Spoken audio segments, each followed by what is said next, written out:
silencings. They try to take me down with their violence.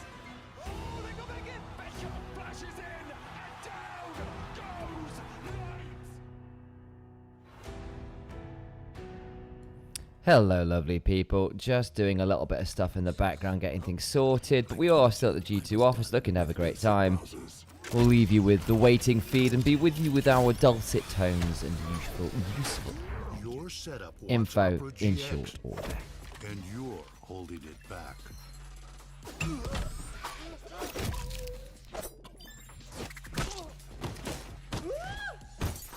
Upgrade to the gaming browser. Download Opera GX.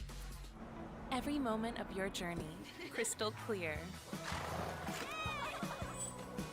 Landscapes, absolutely Hello stunning. everyone, how's it going? Close-ups, How are you all today? sharp, Sam and I just in the vibe. background, Group just letting the shots game start, packed with and I detail. hope we're all having Zoom a in good on time. one Did face, Sam set up the still chat? flawless. I don't Colors know. so Let me real, pop every that. scene, Cool. Hello everyone, every how's it going? smile, unforgettable.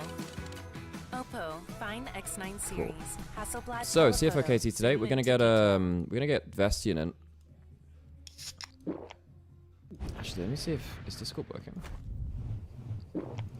Sure, yeah, we're gonna get Vestian in.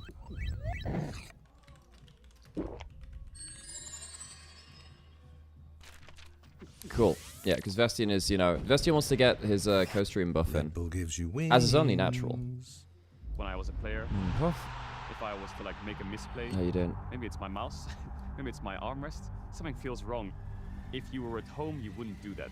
The Infinite Precision Armrest is That's a part good of the advert, largest Mark. Superlab on-stage standard initiative aimed to bring your home or training room settings to the tournament stage. 이제 저뿐만 아니라 다른 선수들도 세팅을 더 원활하게 할 것 같고 가장 편안할 때 더 강력한 플레이가 자연스럽게 나옵니다. I got this old thing and the bill from the store where I got it. Figured you could beat it with a better deal than one of these big boys. Man, it doesn't work that way. Guess you're not as cool as Verizon. Bring in your Okay, AT&T or right, T-Mobile that should bill help. for a better deal. You don't know that? Does that work? I think it does. Cool.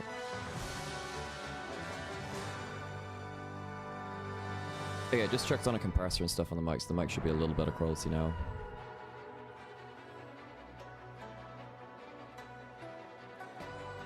Okay, not too long until we go live. Awesome.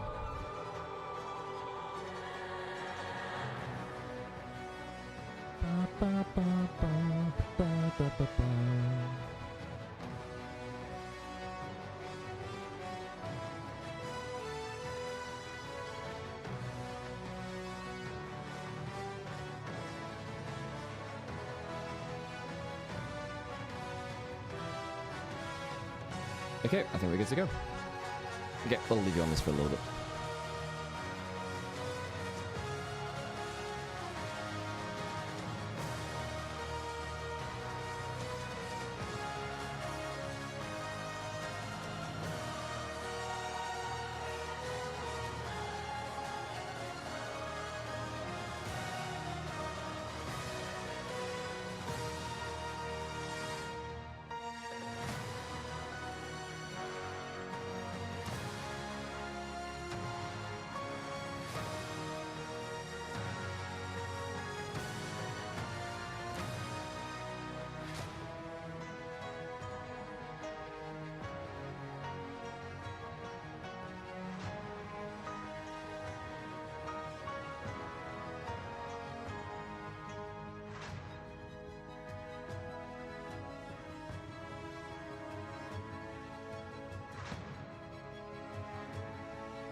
Welcome to Worlds 2025 for day 2 of quarterfinals here in Shanghai at the Mercedes-Benz Arena, where we're minutes away from KT facing off against CFO. Both teams are about to make history for their history and for their region as well. We see CFO, they're hyped here as well. They're always excited to be here, and that's going to be the last and only time I am going to utter this word today. KT Rolster was undefeated here in the Swiss stage, and for CFO, it was the first time in 10 years that the region made quarterfinals. Let's check out the signatures from our players here. A lot of focus, of course, on the side of KT. And for CFO, Okay, hello. Also, Sam, I put a compressor on the mic and stuff like that, so and I'm joined by hopefully that'll Kobe help. and Emily. I'm positively animated. I'm gonna, How are you guys doing? Apprehensive. I'm very apprehensive. I'm very eager for the series to start. That's right. That's right. You Okay, want I'm to just gonna hope that this is the even right getting a audio little setup for this emotional, score. maybe? Honestly. Okay. All right. Wow, you busted out all the U words except for Hello, one. sir. Hello. That's good. Hello, All right, hello. before How's we it get going? into this, first, we want to celebrate the 15-year I am anniversary of beyond Worlds, where excited. Riot has been posting a Cool. bracket of So memorable yeah, plays we're currently from the World GT history. watch So party. let's check out the next round. So It which is is why we're on a Rain completely Slash different, Arrow versus the Shies we're on a completely different setup. Question, have we turned the camera on? Yes, I have. Trying to punish. There he That's is. okay. Gorilla putting down Yes, 5 John damage Bogasian, on who is attacks, doing what he can to keep mid lane alive because top and him has been killed, and they even got the pick off on Bang. Rush doesn't actually have to start pushing right now. They Yeah, can delay the we'll recall. probably be heading in a little bit more in and out of like the stream together, but obviously we've got stuff to do at the watch party. But obviously during the games, cool. No, that's cool. That's cool. Everyone in chat can laugh at my despair or celebrate in my triumph. You know, so right. We can deal with that. Good.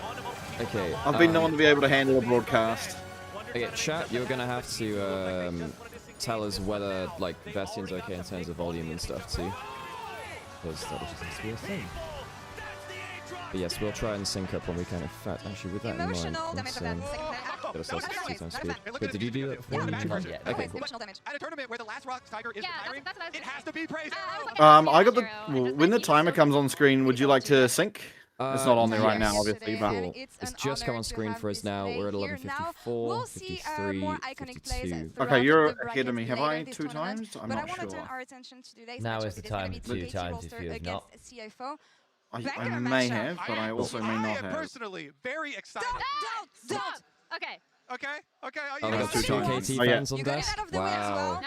I That's do not want to crazy. hear any of this today, and that Okay, goes for I'm you guys at in chat as well. 11, 37, 36, Okay, you're 35. still about 7 seconds. Okay, we'll pause at 11:25 then.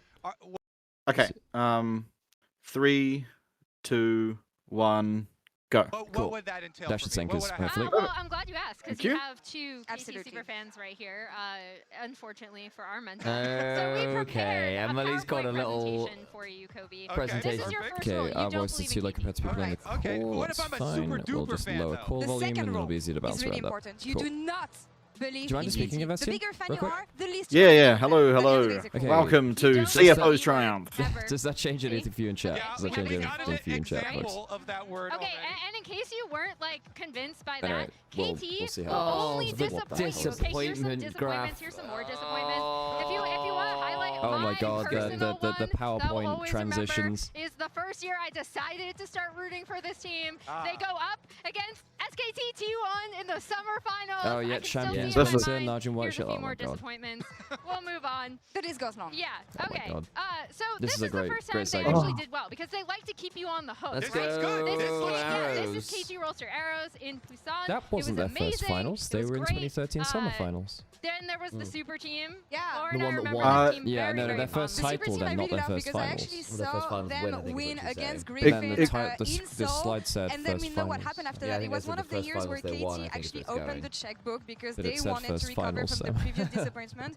A very Yeah, we said expensive Baby's first bot lane finals, and here. when they first We won were the finals. favorites. I think that's They fine. were favorites rather to win the tournament, and then IG happened. Oh man, I'm so And excited. I was in the crowd for this. I think we actually should sitting all with the Korean get KT cumulatively fans. They very were so hyped nice, and we were all for the unified greatest of Korean in teams, crying the KT and roller disappointment, coaster. And then I had to go interview Nick. Yeah, so I had true. to wipe those tears off my face. This was last year. Laura and I were actually all I think the best thing about this, so it's kind of similar to yesterday, I guess, but there's just like, I don't really have a way to know who will win. You know, like there's no. This is so much. Obviously, I'm nicer. supporting CFO, So but yeah, it's just impossible to even try and predict. I feel this is like. North American fan, I kind of feel a lot of these emotions. I do think in terms of like strength and weaknesses, both teams stack up to each other pretty well, right? Like BDD's their strength, and I'd argue Honkyu hasn't been very strong. But then like Doc Dam hasn't looked that good, and Doggo's looked incredible. So They have like sound effects and everything. I won't do it. Okay. Sorry. Okay. Kobe is so good at these. Kobe is so He good. is. Okay. Oh, that's wonderful. I think we might have changed some settings on OBS. On the other side of What do the you mean? rift, they had an amazing year so far. They're the only team once again who made it to all the international tournaments this year, and they have been smashing it in the LCP as well. Well, the audio input capture is at -10. Audio output capture is way low. Yeah, putting that down a little bit, and then we can put this up back so I can hear it. And then here at Worlds, they beat T1 in the Swiss stage in There the we go. best of Should one we do that? again. This team is Hopefully. really gaining a lot of fans because they have really threatened these top teams. And it has been emotional for their regional casters as well. Again, the first Oh, that time was so in funny. 10 Love that a years, lot. That's one of my team from favorite. this That's one of my region favorite makes it to segments. That's quarterfinals. wonderful. So I Emily wanna check fully out the committed as casters' well, which I reaction because, appreciated. cutting onions. Oh, this is gonna be JR. Yeah, it is JR and Zod.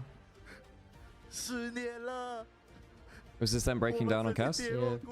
Yeah. Yeah.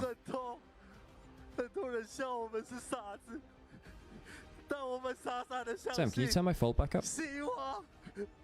Yes. Because I don't know how it works in this.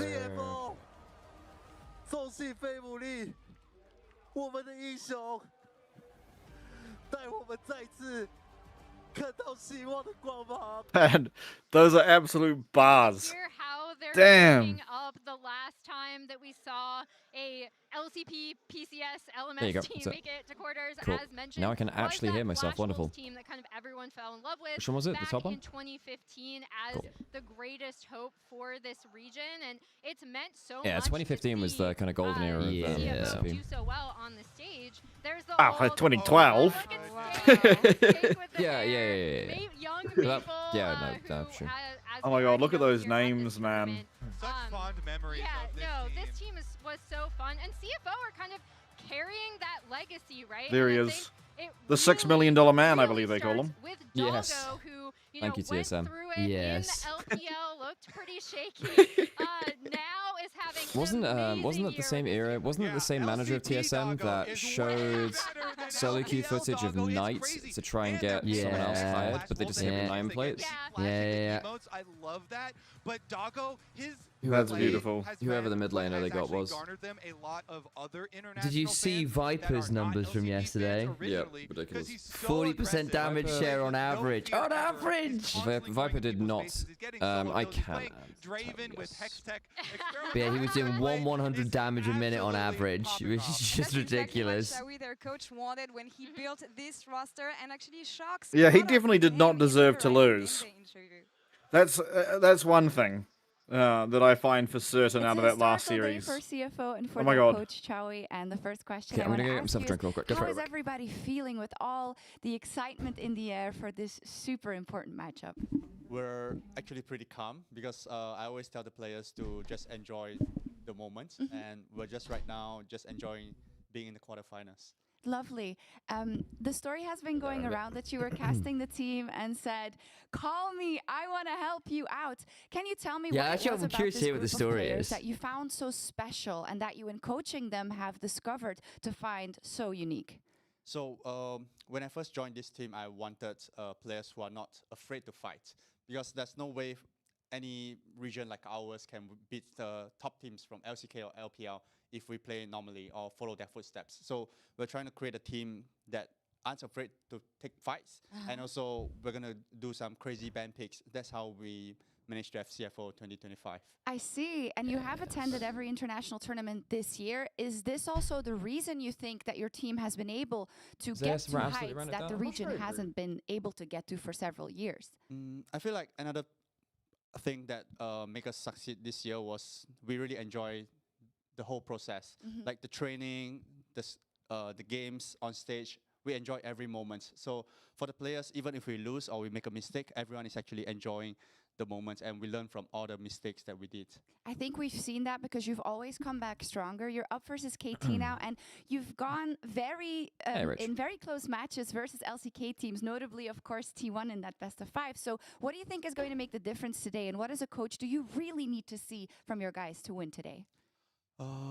I feel like, first of all, BDD, I'm also a fan of BDD. Yeah. I have been Everyone's got to be a fan of long BDD. time, This guy's and great. He hasn't gotten the success that he should have. So it's kind of crazy for me because I want my team to win, but I also want BDD to do well. Oh, the bittersweet. But we'll do our best. Same with yesterday too. Like I didn't want Penis' career to end like that, but realistically, I needed Genji to. I need Chovy and Keen to win. Thank you, know? and good luck. And That's the way I'm these glad things. you mentioned it about BDD. It's a shame they're going against the because best BDD team is in the also world Honkyu's after favorite on player, Sunday. And we're setting a spotlight to Oh, them BDD is in our featured Honkyu's matchup favorite player? presented No by way. Mercedes-Benz. Yes, yeah, he I is. didn't Yeah. know that. That's kind of fun. Since he didn't touch on it too much, I'll elaborate on his like call me thing. So like he was a caster of the PCS last year, right? Yeah. And he's very, very vocal about how much he hated the drafting in the region. And so he pretty much just like in champ selects would flame, you know, everyone for their drafting. So people would like in chat, you know, all right, why don't you do it then? Why don't you do it? Like things like that, you know. And so he said, if someone gives me the call, then I'll do it. And that's what's happened this year, which is kind of a crazy story. And then you know? they've gone and actually done it there. So like it's not like yeah, what a vindication. And we are now in World Quarterfinals, so where are the haters? Yeah, I mean, I think like part of it is also like they'll accept it as like a joke in a way, but like then he's just gone and absolutely gotten it done. You know, it's just an insane story to me that he actually managed to do it. Across the rift, BDD is the calm core of KT Rolster's rise. His clutch Our plays voices and are very the low. shocking win Okay. over Genji define KT's run. Yeah, it shouldn't be at -10. KT falters early. It's But I'm gonna BDD pump up our voice a bit, Sam. with precision and ice cold control. So our voices are very low.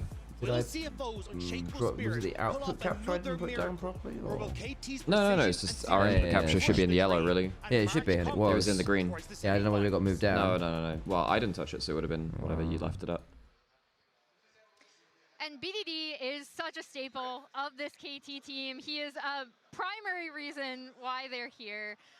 But I do want to point out these teams. Oh, thank you very much for the gift subs. Oh shit, thank you so much, Rach. Appreciate an awful lot. KT, they like to contest early objectives when they don't necessarily have itemization. Right, or maybe give me one some second. I go subs do are down, some or social maybe mediaing, which is keep about it timing. So I want to go thank you for all that. Oh look, Medic got gifted a sub. Hey, There you go. You can't leave now. Really see BDD, the rest of the team really start to show I like the up volume in these levels now. 5v5 Okay, well we'll fights. work with that. We'll work with that. Cuz, especially in their So road to we're get working off here a different in that setup. We're at the Genji, G2 office, series which is that very, they very did cool. end up winning in the upper bracket, But it so- does mean that we have to CFO, get more used they to have a whatever the really heck strong this early setup game. is. Yeah, it has been kind of like mismatched areas Oh, of strengths boy. kind of for these two A teams. minute left. Gotham even talked about What it are in his your interview vibes like, after Bastian? these How you KT feeling like games. for your boys? Yeah, Like, our early game has logically not been very speaking, good, but we're actually, I really can't even really building go towards into the this with late game logic, team because it's fights, like, it's and really, KT really had a hard, strength right? there Because, like, where I think CFO, BDD is in the better than games that they Honku. have I think lost, Junja is it better than has Kuz been currently. around their I approach think to this some of tournament these he's been better than Kuz. objectives. I also think You know, our bot sometimes lane has it's been like better one than player KT's takes bot lane. a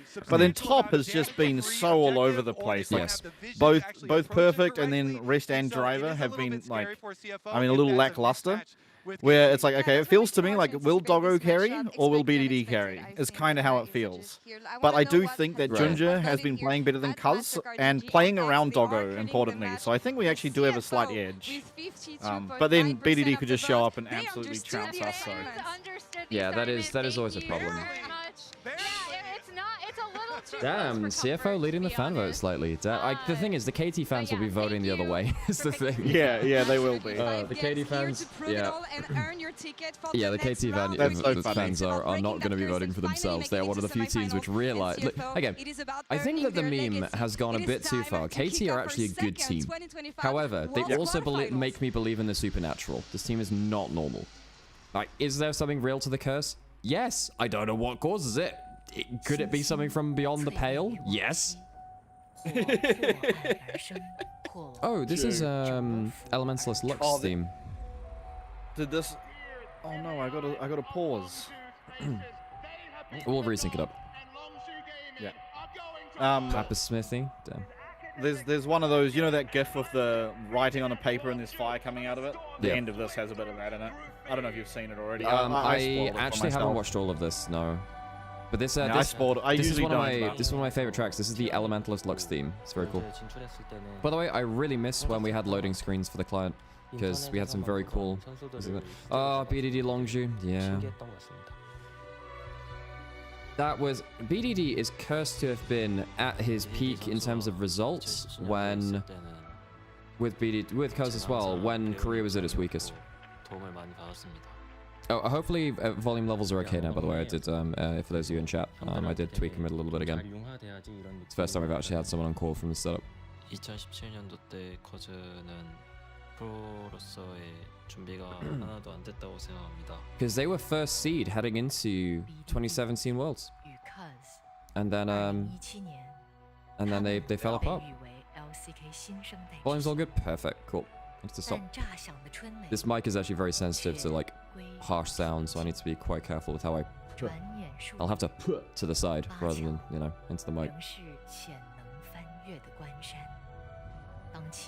Which AD carry they got, Doctor? Yeah.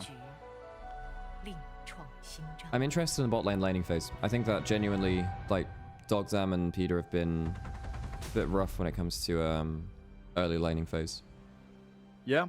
And one thing we've done really well is getting good lanes for ourselves or avoiding bad lanes for ourselves. Yes. I think I would actually say that CFO have been the best team at using the lane swap at the correct time. Yes, completely agree. Because they haven't done it every game, but they've done it when it really does make sense.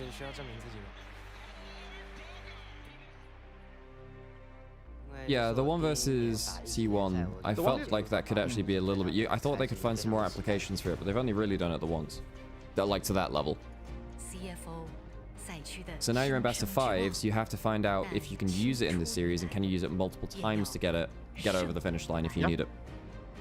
Yeah, I think the worst one they did was against Fly, the Corki into Cassante, where Driver really paid the price for that. Yes.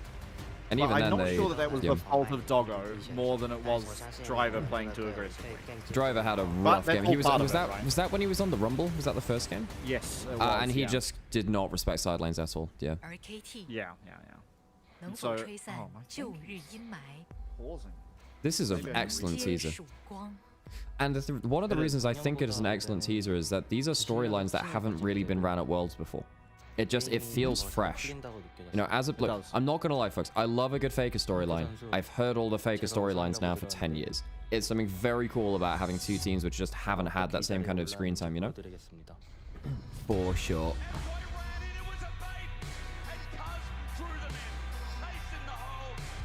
Ooh, good choice of song as well, yeah. CFO. Give your heart and earn your legacy.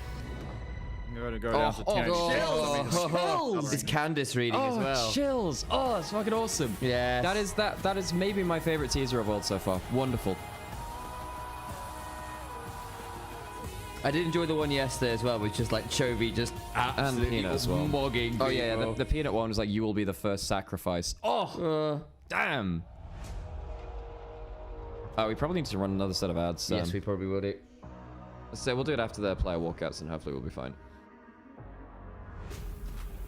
全球的英雄联盟粉丝们，大家好，欢迎来到上海梅赛德斯奔驰文化中心，一起见证2025全球 Mic volume's good now. Perfect. Cool. 八强赛。今晚我们将共同来揭晓，到底哪支战队能够与金曲会师，争夺通往成都。 Winner of this goes against Genji. This is the LCK side of the bracket, plus CFO, who are an honorary LCK team. That's right. This guy's no caster, Germany knows how to bring that. We've watched him a lot we watched him a lot in LPL, and he's been really cool though. He's one of the common hosts though. He's great. He's great. I don't think anyone in the world compares to Caster Jones. Oh well, Caster Jones has just been doing it for decades, right? I mean, he was StarCraft back in the day, wasn't he? He was. Yep, he was. This is Medicazale. He's the third. And I feel like this series is going to be such a treat because it feels very hard to predict. Both teams really. Oh man, I'm so excited. We get driver game 1. I think that's good. Any scoreline from this series, and I Oh, believe you. that vocal tone, man. Oh. That's tactical. Okay, I'm gonna go run some adverts folks just so we don't get you. Oh, is it going straight into draft? Okay, we'll do 1 minute. We'll do 1 minute after ads after drafting folks rather than 3 minutes before. Making it to the quarterfinals and seeing if they can keep Peter seems like such a nice guy. Yeah, Peter's is very funny. I like him a lot. For players like Honkyu, The starting driver, what are your thoughts, Festian? I think it makes sense. I think he has been between the two more solid, as well as like. I mean, I don't think you're too worried about Rek'Sai in game 1. And would you prefer to have Rest play Rek'Sai? Yes, Rest is definitely the Rek'Sai guy. That didn't exist in season 2. He is just more the guy that's weird to play the wacky and wonderful. Right. So like if something new rears its head, he's more likely to be the one able to play it quickly. He's put the time in. Driver, yeah. Yes, Driver's very good at his standard picks. He's got some niche like Urgot and Gangplank, like his Nice, cool. counter picks. Well, I think that, I mean, Gangplank I think is inherently busted champion if you can get him to work. It's just whether you can escape the early game with him. Yeah, which is always going to be the hard thing. And I think because of the natural will now, and like the working formula of play for Doggo means you probably don't want a Gangplank. You kind of, like again, if you get like a good matchup that you don't require a jungler, then it's fine, right? Like if you're Gangplank into, I don't know, like Ornn or something, then maybe. But I think it's just better to play something frontline. Just be that brick wall in front of Doggo at this point. So I think I'm trying to remember what I think the order in which they were picked was side select, and I'm trying to remember who was picked first, CFO or KT. Can you remember? KT got blue side. Okay, and KT would have been picked first. I think still be the 3-0 team. So weirdly, folks, for first round of quarterfinals, I was checking the rulebook, or I saw someone that checked the rulebook. I get other people to do my work. That's it. Outsourcing. The team which is picked first ends up getting side select for game 1, then it's loser's choice, and then for semifinals and finals it's coin flip. Gotcha. Okay, cool. Let's get into it. So Kiana against Ginger, no surprise. Sion away, no surprise. So CFO, I mean, I guess I'm looking for them to be picking either Rumble or Frontline. Those are the two kind of archetypes which I think they've done well with. What gets through, as you say, Azir is up no longer. Azir open. Warning. Alright, good. Oh wait, I'm behind you guys. So I keep stuttering. Unfortunate. Wukong first pick. Aurora consideration as a response. Very rapid. Are we Shinzo trundling with that? We'll do with the Shinzo. I don't think you want to. I don't think you trundle until you see a tank. No. Yeah. Agreed. I like the Zinzao. I think it's Junja's like best looking pick at the moment outside of Wukong. I think outside the Kiana as well, right? So I think that Shinzo has become. Oh god, that's a powerful topside from KT. Actually, that is a hell of a dynamic trio because that has macro opportunities, it has decent laning phase, it has very long range damage access with, you know, Wukong engage range and then the equalizer. You have scaling damage, you have decent side lanes, your team fight front to back is pretty okay. You don't have much front line, that's one thing. So if you Alistair here or Ornn, I think you're really good for CFO actually in that front. Yeah, I mean, I don't hate this at all. It's going to be like an annoying lane, but I don't think it's that bad. It's also something you can lane swap into. You know, like both Rumble and Ornn are okay in lane swaps, but it like avoids the Rumble just beating on Ornn. You know, how concerned are you about Corki? How concerned are you? I actually like this. I think this is a really good formula for CFO. Because CFO is on the red side, or will KT just go something a bit more standard and say, you know what? I'm not going to fully mute the broadcast by the way, because I do want to hit what the cast is saying, but I do want us to be audible over them. A lot of these utility marksmen very well. Yeah. So it might be what we can do if we're struggling to hear them is we'll turn the volume up on YouTube and turn down the output volume on the Discord. You know, not the other way around. So we'll turn it down on YouTube and turn it up for ourselves if we want to hear it. Because it's the problem is that I can't turn my own volume up on here, so I need this up higher. Yeah, especially when you think towards what KT would like here, something that can contest on mid-wave, try and keep pressure so then you can have this Talia operate. So yeah, we'll probably have to just mess with the... It's all good. Let's get on with the draft. So support's getting banned out.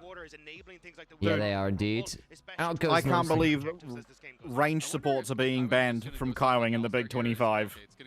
Yeah, I mean, he is a decent... In fact, I feel like Nico's a bit of a cheat on that front, though. He is a For sure. Nico is an honorary melee. In fact, she can become temporarily melee. And I will say, Kaiwing's put a lot of time into Nami and Karma over the years. So if there were range supports, I wasn't gonna hate on him for. This would lead me to believe the Aura. Okay, does this mean we're going Israel? I mean, like, okay, but I'm a bit of an Israel hater, but Doggo has looked really good. He is a very good and also it's into a player. zero frontline game. I think that stuff like Corki, sorry, I didn't mean to do that. Corki Ezreal is very good into zero frontline because the burst from them is very, very heavy at points. For sure, I'm much happier with the Corki, personally. It's also I like... think it's a little bit more reliable. Yeah, I think also, I'm like...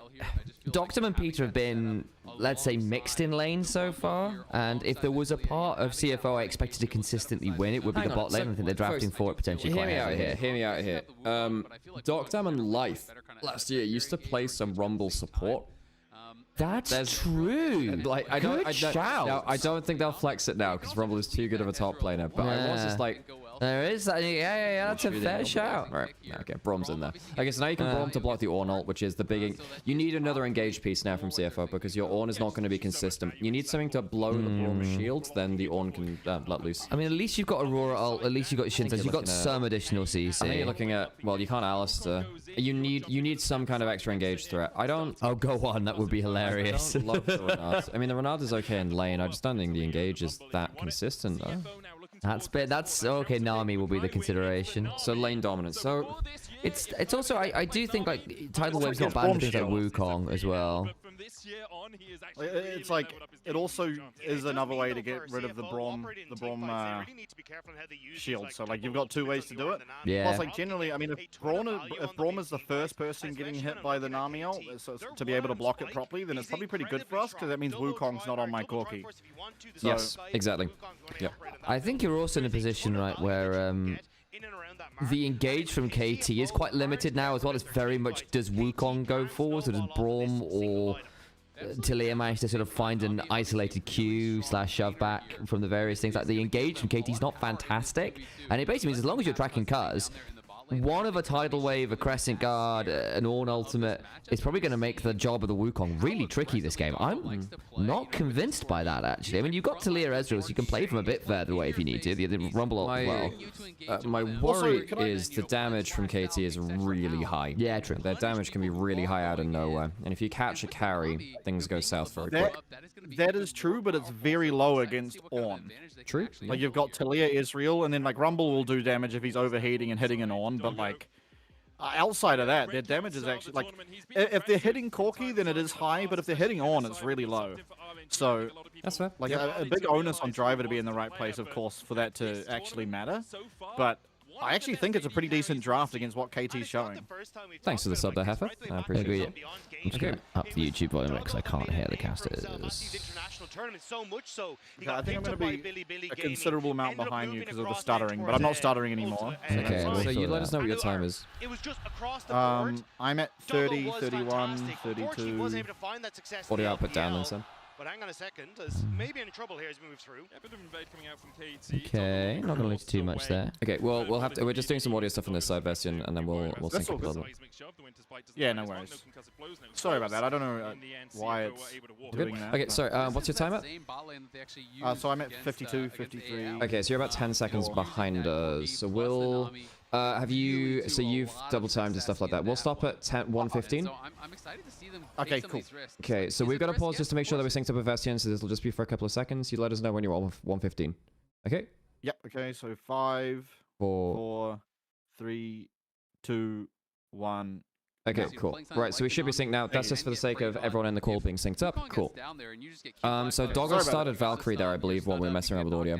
It's harder to play around vision, but which is not great. Kyling's burned his pots, both his pots as well. That's Oh, no, did he just not buy them, actually? It's sometimes Nami doesn't buy them.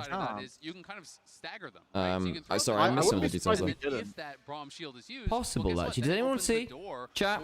Well, because he started heal, so I don't think he would have used pots and had to heal himself. Yeah, that's true. True, good call. Did CFO pick red side? No. So the way it works for the quarterfinals is a little strange. The team which was picked out of the draw first gets side selects in the matchup. So I believe that's G2 versus Top Esports, and then AL versus T1. They get game 1 side selects. Yeah, but by design, in the three... The 3-0 teams will always get first because they are the ones getting drawn first, right? Yeah, the 3-0 teams get first. And it means that if you're in the 2, like the 3-2 bracket, you're pretty much inevitably going to be However, in this case, the 3-0 teams are the ones that were drawn first anyway, so it still holds true in terms of the draw because the 3-0 teams are drawn first. So just, yeah, that's the catch-all for all matches in quarterfinals. And then the opposite side of that is if you're in the 3-2 bracket, you're pretty much guaranteed. Oh, he didn't buy pots, by the way. Mid laner, chat the bot. Cool. there was a chance that Top Esports could have got side selection, but they didn't anyway. So yeah, right. Yeah, that's the only one. So there's a couple of 3-1 squads that could have ended up in that position. Yeah. The games yesterday were determined by that as well. Genji, actually, because they were both the 3-1. 3-1. That's what I'm saying. That's the way it's working for 3-1 things. So say like if you were 3-2, you're no. But I thought the comment was that there was a chance that Top Esports G2 did it, but that was the only one I thought was the what I heard. So it did apply to Genji actually as well. Not that it mattered to the matchup at all. Sorry, I meant between the 3-2 teams. And the whole point is, hey, we hit that first anyway, and suddenly we can actually turn lanes aren't going phenomenally except Hongq. The one I thought would be losing is actually doing well. Level 1 blue buff Nami, that's what we're moving towards. Oh, base Dark Seal buyers in the middle lane. Oh yeah, always get a first back. Hang on a second, Braum pass over Peter. Oh, I think Peter's dead, isn't he? Oh, the jump away! Junge is allowed. Junge is alive. Doctor could do a little work. Oh, Hongq is dead. Yeah. Braum Valley's getting out. Yeah. Braum Valley, man. Also, Ezreal with early Conqueror is disgustingly strong. Yes. Dogtime did just get to free 5 most of that. That's a lot of flashes blown by KT though. Yeah, and Dogtime walks away with it is, but they're all on really safe camps. Here we talked about, how you're I've got the PC down by my left side, so you can't do that. Oh. You'll have to shift that way because I can't. I don't want to knock the PC. No, I'm just like I was told this before. Just don't bump your chair left, Seb, because you already got the real estate on desk space here, Seb. Okay, so Braum passive is really broken. Not gonna lie, I thought Peter would die for that, but I guess Dogtown was first in. This is probably all. This is all the cost of starting Valkyrie bot lane, really. Yeah. Because if you have Frost Bomb early, you should always have pushes Corki Nami. The fact that they had to start Valkyrie is disgustingly very sad. Yeah. It has been 12 days since they last played a game of Worlds. They have only played 4 Don't games worry, of Worlds KT so will go far. 2 up and then get reverse swept. It's the funniest possible option. It's the funniest possible answer, yeah. That skirmishing, that team fight, working out well for KT. Oh, God, rather they just get swept. Slightly odd that it's in the early game. Doggo's ganking. So Doggo The unseen Corki is the deadliest. Do you miss the Corki package at all? I do, to be honest. Like, I know it was like disgustingly OP, but it was also fun to watch. It was really funny, but also just made the champion really hard to balance. Yeah. No, it was. I enjoyed it. I definitely enjoyed the package moments. Yeah. But it is a really concerning start just because it's not just about those kills. It was basically impossible to balance around dragon fights though, so it needed to go. Or it needed to be an ultimate. Yeah, they made it like 5 minutes 30 because of that, and like, especially in solo queue, that just didn't matter. You know? Yeah, I mean, like it was a cool concept, but like balance-wise, effectively you just had a second ultimate that was like way more. That was your ultimate. You didn't really have an ultimate without it. You know, Rockets didn't really count. Rockets definitely counted on old Corki. The AP poke was ridiculous. That was during the last couple of splits of Corki, because remember AP Corki wasn't a thing up until like the last half a year of Corki. I still think the Rockets were pretty crazy prior. I'm not sure I agree with that.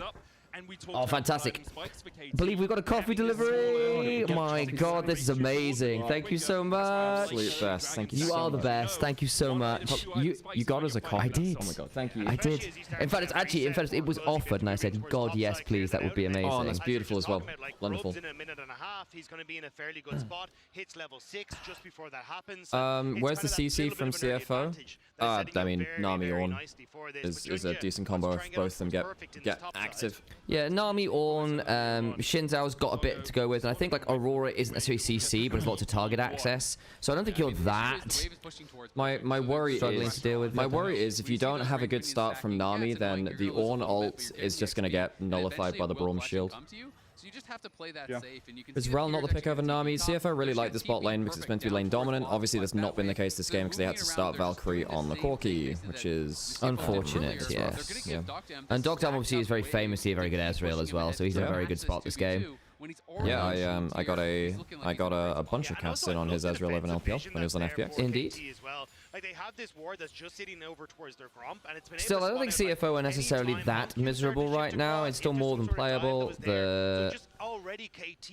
You do have that potential to play around probably the next dragon or the next set of, or the grubs which will be coming up at some point soon. I'll note that KT did get the early dragon. They got the first couple kills. So they're not miles off a feat of strength kind of angle here either, actually. They'd need, obviously, another kill and then probably another couple of objectives, but I think if they do contest grubs, they could potentially be threatening that quite early.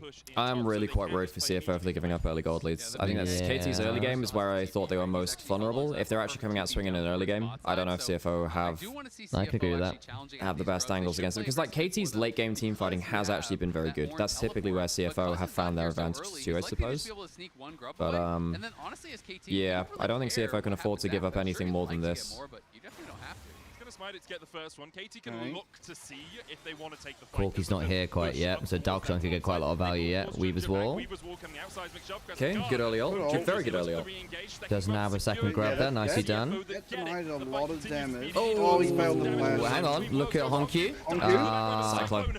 Cyclone's way more important than yeah. Driver? Okay, Driver's here. That's not a bad double knockup. Oh, not bad, Driver. Oh! Not bad at all. Still losing 3 grubs. Doctor. Oh, BDD. Oh, this is a bit of a disaster, I fear. Oh no, hang on, Doggo survived? Jesus. He went for a minion, my go. Q? No, they can't get it. He just headlanded the Q. He just landed the Q. Yeah, 1-for-1, but the problem is they're losing a lot on that But, I mean, KT still get the better out of that trade just about, I think, and they also get the 2-to-1 grubs. Yeah. Late with the TP if he was going to actually do it, and Doggo the other thing is whether his perfect wasn't even there, right? Does anyone know the cooldown of Braum Shield maxed out? When it's maxed out, still like 12? No, it's like 10 seconds at max rank or something, right? Depends how much CDR you've got. Yeah. I thought base is about 12, but I wouldn't swear by it. It might be a little under 10 seconds. It could have been a very different If story. it's maxed. Buzz gets out, but watch Driver here. Duckdown misses one mystic Driver shot saved the day here. I can't believe he lived too. Same. Yeah, I thought he was just gonna get blasted. CFO were able to get one back. Doggo goes a bit too Duckdown far missed here. a lot of abilities in the midst of that. Misses the seismic shove here. That could have been another Yeah, I was about to say, if BDD had landed that would have been a very bad time for the bot lane. Yeah, and honestly, it would have been a game ender. Like, they could have gotten all 3 of those kills, and then that's probably all she wrote.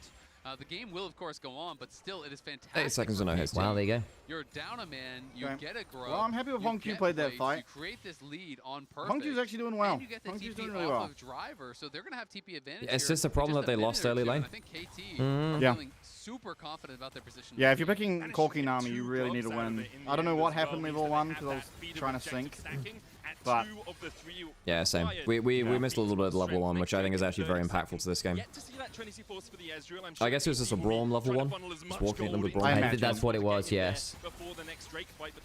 They walked in through bot lane Tribrush. It's still mostly components apart from a Sundered Sky for Ginger. It's also, do you really want to contest this if you're CFO? Flash this on your Corki. You have that Triforce now. Same me or the bottom HUD a little crispy today, graphically. This is really difficult to contest. It's a little, isn't it? There's something about the numbers aren't quite... Well, the images as well just look a little bit crispy. Yeah, no, I'm with you. will also go over if you lose. We are it, on right? 1080p, guys, so it's not like we've not got. But I agree, KT Morning, definitely Liz. has the better positioning. They have push on bot, they have push on mid. They're there first, you know, with the vision setup. All right. Junjo's around, so CFO are absolutely considering it, but it's going to be so tough to work your way in. Basically, no flashes on either Alex, if side as well. CFO win, Yes. should we go to Reva and get ourselves an oyster each? I don't like oysters. And neither do I. Also, Dad has an oyster allergy, and Yeah. I don't want to taste it. Okay, Brawn Value. Oh, Brawn Value. That's not a bad title wave. That's not a bad title wave. Junja's doing No, great. okay, that's not bad at all. It's alright. It's unfortunate Wukong still got the double. Yeah. That was good work from Junja. Given the situation he was in, Junja sundered Sky Valley kind of went mad. Yeah. Hey, JB, how's it going, by the way? Hey, hey. A friend of yours, I believe, Vestian? Boatload of gold off the back. Sorry? JB, from JB I O's. know JB. CFO going for it. We talked about I see you two interacting on that one social media site that we're tied to as part of our industry. Yes. Facebook. That's the Yeah, one. well, we're such big Facebookers, guys. Worst condition as far as your summoners and your carries are concerned as well. I mean, Ornn is top. I don't know, just playing against an early advantage. I mean, with Braum, it's just so annoying. Genuinely a really good ult, and I think if Honkyu had managed to get over the wall and survive there, a 1-for-1 would have been fine. He was never getting that, realistically. Yeah. Facebook's good. I knew you were a Facebooker. You gotta book those faces sometimes, you know? I did think for a while, before I was, you know, tainted with knowledge of the internet and social media, I did think it was like a very weird diary where you just put like photos of people in a diary. Really? Yeah. Yeah, I mean, before I had like a phone and stuff. I got my first phone because teachers messed up and didn't tell me that I wasn't meant to go home at a certain point because I had to wait at school for like parents to come pick me up. So I was like walking home, no one was home, walked back to school, no one was there. I was just like spent the whole day walking back to school and home. And they're like, yeah, we need to get you a phone. This is actually really kind of spooky. So I was like, you know, I don't know, I can't remember how old I was, but not that old, you know? Yeah. Isn't Galio better into Rumble than Ornn? The thing about Ornn is that Ornn brings you the actual dedicated engage, whereas Galio follows up on engage, and CFO really need the engage options. Not to even mention, True Shot I think Rush Ornn's coming better over this the game. top. There's so many extra tools that could be there. But It just sucks into the Braum. Honestly, Peter's MVP so far. He's been, well, Cuz has been excellent too, but Peter's been doing a lot of good work. Yeah, I mean, Peter's died for his team since a little bit, but like I think that's more than fine, right? Kind of Braum early game is the MVP, but Peter has been piloting it, so what do you value? You know, the pick of the player. Fair. At least Honkyu's gotten some gold. That's probably not a bad thing. I think Cuz being so far ahead, though, is going to be such a problem. Because the other, especially with like the Wukong being damage against the Ornn, which is something which Vestian was talking about earlier. The damage against Ornn actually does matter when it's Wukong who's ahead. Especially if he gets to Black Cleaver quite fast. With the tunnel, is that going Black Cleaver? I forget. He's going Sundered. Yeah, he's going Sundered, yeah. Because I know sometimes if you get really fed on the Wukong, you just like rush the cleaver. But let's see what he can do. Goes across the first. Okay, he's fine. They get the summoner out of drive, and that's all they're really looking for now. Teleport. We got Triforce on Corki now. And one thing I know about Doggo is he will be using that Valkyrie to trade aggressively. For better or worse, agreed. I can't believe I got the version of Doggo which would do nothing in fights and like sit at like R range and Corki and do I'm genuinely still really quite put up for this now. I'm genuinely annoyed that I got that version of Doggo. Oh, what did LPL do to him? Will TP up there, so they're going to be able to fix those wave states. But Yeah, it doesn't make you curious, right? Like, why? I mean, the only thing that's like, it was not even a year. It was a couple months in between him joining CFO, and that's what he's been the whole year. So like, maybe it's just the coach that like lets him play how he wants to play. I don't know. One of the coaches for Ultra Prime was actually pretty good. That guy, because he was a coach which moved over, I want to say, from, because he ended up getting coached by Doomby a bit too, actually, in his last year. Because that's a bit too much damage to take to randomly drive. Well, okay, it's okay for now, but a little bit worried about that. Yeah, I don't know what happened in that team, but actually Ultra Prime were genuinely quite exciting as an underdog team, despite like their esteemed level on paper. They were an exciting team. Oh man, right now, it feels like has double buffs once again. Game's still not out of reach. Also, like, we're starting to get close to having Ornn upgrades. That will matter. That will matter. I agree. see if they want to try to challenge, because Perfect is just. We just got to not lose the game before it. Yeah. I mean, everyone's basically going to be on the one item spike, so I imagine Herald and or Dragonflight will be significant. Driver, I think is actually okay here. Hang on, if they can blow pit, so now you have the Ornal. If Driver lives. Doggo has to flash as well. Cuz doesn't actually have the best time there at all. Oh, Doggo. Oh, Doggo. Oh, BDD is just dicking on him. Honky is not doing bad work. Oh, Honky! Bad from Honky's going to burn out. Perfect's got him. Okay, the shutdown's nice, but you're losing mid-turret, which is actually the big loss here. This time CFO tried to Absolutely, but like the fact that somehow Honku managed to get that shutdown is miraculous. You take what you can get. You take what you can get. Yeah. Though also, like, what? Like, Doggo just doesn't get a way out, basically. That Glacial Prison, not Glacial Prison, Glacial Fissure ended up being really nightmarish for him. Peter's been playing He also W'd forwards. So well, we did say he's got a W forwards. About that whole trading aggressively thing, yeah. So I mean, blowing the Braum shield like that would normally be a game changer, but Driver's taken so much damage, he can't just immediately slam the Ornal in. So he only slams the Ornal after Doggo's dead. I think, I don't know, I think KT are doing a good job of chunking down Driver so he can't really perform frontline the way he wants to. Honky's trying. He even got extra passive off on Peter. That I wonder whether the Spirit Abjuration healing might be enough to keep Honky up, but no, Perfect below the flash. Though we'll see again, a lot of flashes down here, and that might be good for CFO. No ults. There's just actually no ults. That's the only ult in the game just used and didn't hit anything. Driver. Can they blow the Braum shield? Again, Driver's HP is enough right now. Hey, there's the Braum shield underneath to try and get out. Doesn't have ult. They don't have ult. They don't have ult anyway. I'm done. Yeah, no, there's just no ults. Okay, it's nice deal. Oh, not bad. He'll trade his life for it. That'll be Atakan, I think. We'll look at Perfect. Yo, oh, not bad. Driver died. Okay. Who cares? Equalizer. Oh, perfect. That was brutal. That was beautiful. That was really good. Okay, folks, it's okay. There is still the reverse sweep angle. There is still the reverse. It's the funniest opportunity.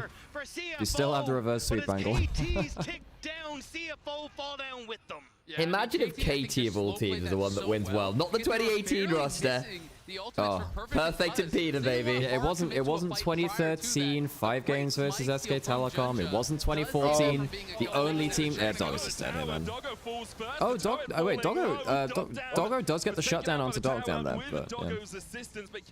TP behind. Yeah. Hang on. Okay. What? Who is this? On his ult. On his ult. Use it. Can you see them? He doesn't see him. No, but like, you could probably have a good indicated guess, but... CFO are trying desperately to make these plays happen, but they just cannot find the moments that they need. KT are just way more coordinated right now. And the early lead was too much. You really needed the early game bot lane pressure, and that didn't come through. BDD, I just really love BDD's angle, I'm not gonna lie. And then also, watch Perfect equalize in a second. It's so good. Yep. Junjun goes in, lands a great smite, but they know Perfect is about to have his equalizer back up. The front line's just getting shredded. Ult across the entire CFO team. So I think if you go even into mid game, you're absolutely right. The front line damage isn't crazy from this team, but they just didn't reach there at a good enough gold point. I've been really impressed with Perfect's rumble usage. If you had told me out of everyone on this team who would be doing the best was Honku, I would have called you a liar. But he's been playing really well. I'm pretty happy with Honku this game. Yeah, I was about to reference him that Talon was saying in my Discord the other day. KT Rolster are the only team to win a summer split and not qualify for the World Championship, you know? 2014 summer. The only team ever to win a summer split and never go to not go to Worlds. That's just insane, actually. Yeah, because they won 2014 summer, then they lost in regionals to Najum White Shield. And that was rookie as well. Right around the corner, they've delayed a little bit. You can hope to maybe. This team is just uniquely cursed. They do make me believe in the supernatural. There's not something has not gone right with this team. I tell you what it is, Alex. It's this simmering excitement I feel within me. Right. It's just building for KT, you know, guys. Oh, I did want to, you know, maybe for semifinals I bring this out. I did actually want to write out like the time-dependent Schrodinger equation. But then just replace like time and position or momentum and position with excitement and form. Because it's the only way that I can rationalize this team. You know, the more excited you are about them, the worse they get. But the better they are, the less excited. You know. Oh, Peter. Man, this front line oh, he's putting him on the pan. The oysters are falling as KT comes. And into the fire. Stand up, put another pearl on the necklace, KT. Put another pearl on their necklace. Very good, medic. Peter just blast cones himself in there. He said, "We don't have a gauge. We don't have a gauge." Are you seeing this? 2 game? kills, Peter but is just it's out of count. Yeah, I don't know. It's like, this is just kind of falling apart now. I think CFO they can't get anywhere on the map. It's very hard for them to walk anywhere. BDD still has ult 2. They still have Equalizer. And if you don't respond, you're just gonna get wiped. This was the first time Peter got to fly to the country, and he was like, what if I do that in-game as well? It would be perfect. And it has been absolutely fantastic. Like, I think it's also been quite telling that despite the limited engage, KT been very good at making it work regardless. What the hell is a prom doing here? Yeah, Peter is just making action they're playing very well this Every game. fight is a good one for the team if you've got them behind you. He's able to force it. They get those kills. They take Otacon. Being a KT fan is to need heart pressure meds. Very true. Further and further ahead. I agree. CFO is going to keep fighting it out. They're not a team to just bleed out slowly, but it does feel like this next We will not be bleeding out slowly. Yeah, we will bleed out fast and aggressively. Right, CFO, even against with intention. When I die fast. I've always kind of been of the belief that like playing slow to try and get back in is like. I mean, it just barely ever works, you know. Depends on the team. It feels like it barely ever works. It depends on the team comp, right? Like when you've got Aurora Corki as your carries, less good. I mean, when you have like Sivir Azir, you know, playing for late is not a bad option. In fairness, playing slowly and playing for late, that does tend to work. Try and draw out the game in 90 minutes, you reckon? I don't. Yeah, I mean, you do have Ornn. It's pretty good at that whole thing. Chemtech Soul. Could be worse. You know, when you're looking at the map, like that is well, that and we stole at least the dragon, so we bought ourselves 5 minutes there. This map is so dark, though. You've got a few wards on the entrances to the topside river where Baron's spawning, but you genuinely can see absolutely nothing. Look at that ward line from KT. If you go look, basically you can see over by the Gromp bush, all the way up and across in a massive line. It's basically keeping CFO out of everywhere. And again, you tend to look at wards in lines rather than areas. And those lines are very, very high for KT. Yep. Typically you play around. If you're the defending team, your vision goes from. If you're on the defensive, your line of turrets, and if you're on the offensive, then it's obviously just outside their line of turrets. And of course with the outer ring down. And yeah. Ooh. Oh, nice Valkyrie. Yeah, no, it's pretty good getting cycling there. Heralds, Weaver's walking. That's tier 2 gone. And no one dies with it, which is no bad thing. Honku. Bloody hell. Honku's getting passionate. Oh my. More passion. More passion. More energy. I would say the Leandri Shadow Flame combo is definitely doing a bit of burn to Peter at this point. Because Braum definitely with the Redemption build is not that tanky to an AP Honku. I think they can threaten this, you know. Yeah, weirdly Aurora's pretty good against stuff like Braum. So you have so much random percent HP damage in. But you've got to take your chances. Yeah, and I think CFO. Aurora is, I don't know, uniquely kind of disgusting in the fact that she can build anti-tank build and still kill squishies. I hate to tell you this, Vestian, but I would like you to look in BDD's inventory and wince at the itemization there currently. Yeah, that's beautiful. That just means that soon it's going to be a zero-stack mid. That's how you get rid of the gold. Yeah, I see. That's it. Got a Sundered Sky and the Black Cleaver for Ginger, so if they can find the back what a fool I am. Yeah. And this guy's been watching quad VODs, I believe, so you watch him get one shot by Doggo's Corki very soon. Man. Oh. That's not bad. This is good. Hang on, this is really good. As Baron spawns. Oh, baby. Jonesy needs to get out of the pit now is the problem. Oh, no, does he? Honku needs to get into it. Go on, Honku, the passion, the energy. He doesn't need to do anything. Forge card. Yeah, that's unfortunate. And the ults don't really land for BD diff. Oh, my God! Oh, Perfect's got as well. Honku got him. Oh, that's it. Talk about my goat, man. What the hell? I think Highwing can keep them alive, you know. Yeah? I don't know. You have Slayer ult coming up now. I don't know. I think Honku's scary. Okay, so that's... Oh my God. That's a 3 for 2, right? Yeah, yeah, it is. And some big shutdowns. Good from Doggo. They didn't get Cuz, so that's so actually I don't think they got the big shutdown. I thought Doggo had it. No, they didn't get BDD or Cuz. I thought Dogton still had him. So one of the kills is onto Peter. And then KT is saying, okay, but we maybe Okay, I got a little scared here. Look at this equalizer for perfect. Because I thought that Honky might just get immediately blasted. But instead it really gets I mean, BDD. CFO I mean, doesn't know how to retreat. They're going damn. forward. And it works out so well because it's Doggo that you keep your eyes Bro, on. what's here. this? And To Valhalla we go. Oh my god. Into the face of Yeah, the he gets the same amount of gold in the perfect. world? And that makes the difference here. There is no AD carry left. Dude, that guy just Valkyried to use it as a rumble ult, didn't hit it, then flashed over top of him anyway. That is, bro. That is going to get him the death cap.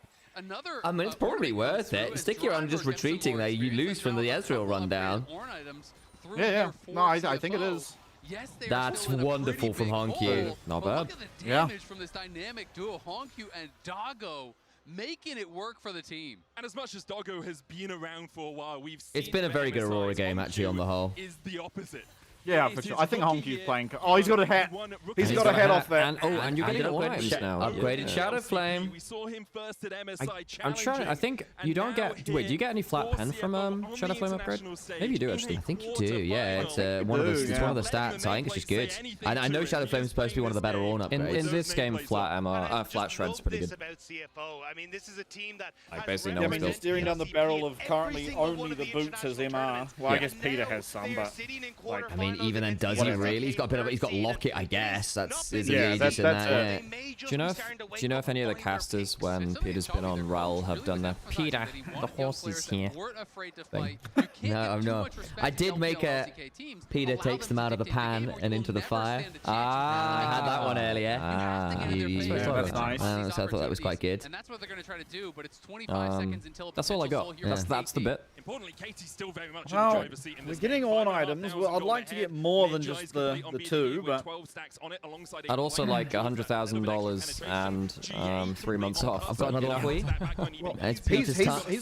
He's one wave off another. They really need to play for that That's wave. true, yeah. Get it onto driver. If they can get that, that's a Doggo upgrade or a Ginger if they value the health a little more. Although he didn't get it. I like forcing through bot lane. Forcing through bot lane. They don't have time. But Dragon Soul. They have to force a lot quicker. Ginger, you need to not eat rumblies like this. It's gone. They lose Okay. And now they're stuck in the fight. Peter Perfect's got a really good angle. Redemption. Oh, that's not a bad Ornn ult, actually.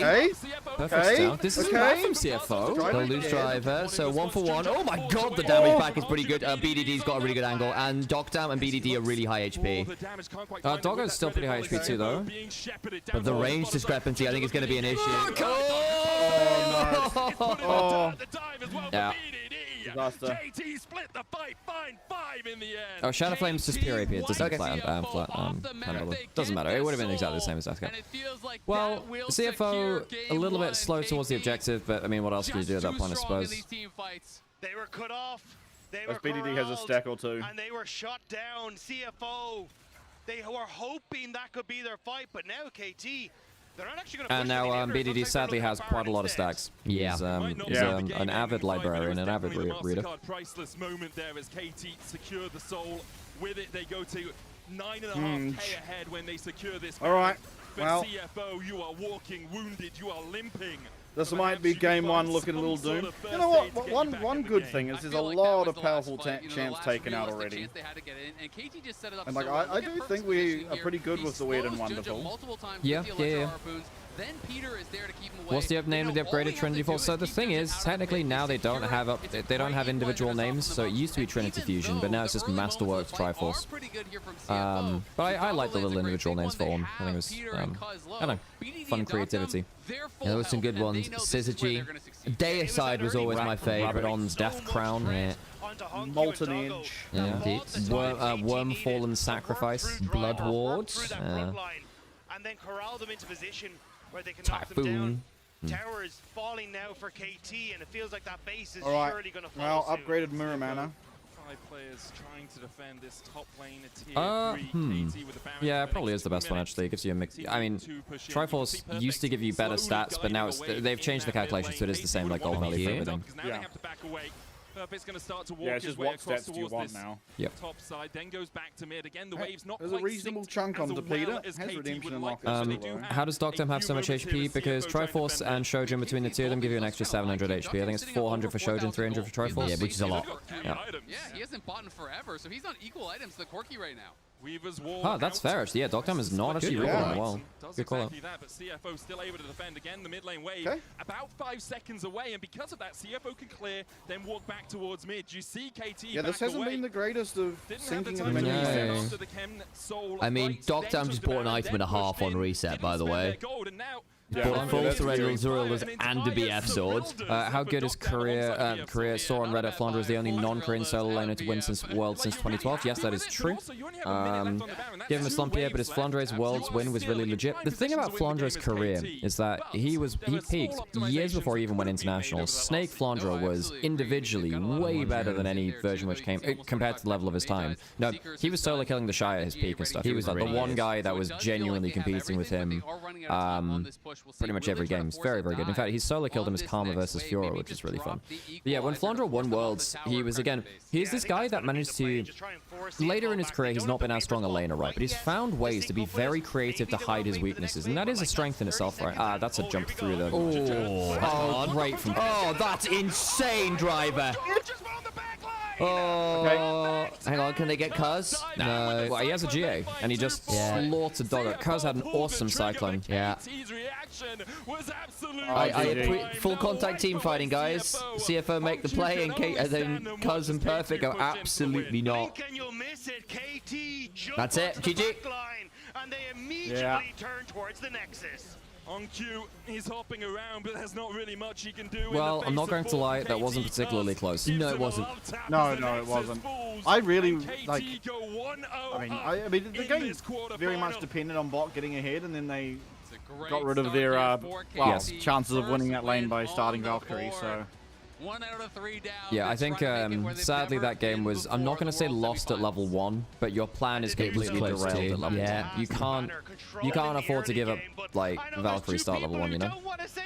Yeah, I agree. But Honku looking good. Look, it's just the reverse sweep angle, that's all I'm saying. It's just the reverse funniest possible angle. Yeah, considering, actually, on that note, that there was a real world where I think coming into this series, people went, look, BDD should realistically be much more consistent than Honku, who, for all he's been very hyped up, is still a rookie, has still been inconsistent. He's had his highs, but he's also had some pretty serious lows, and BDD might be a pretty tough order. Actually was the best player, I think, right there for CFO. Not that BDD played badly, I think he had a very good Tillia game, but if there was anyone who was matching fire for fire properly, it was Honku. Yep, I agree. I think Honku, this was like possibly his best game so far. Although he died a lot, but like so did everyone. It was just by virtue of how the team fights went. He took a lot of people with him. Yeah, no, that's like the main thing, right? It was never like he just died randomly. You'd always get one or two.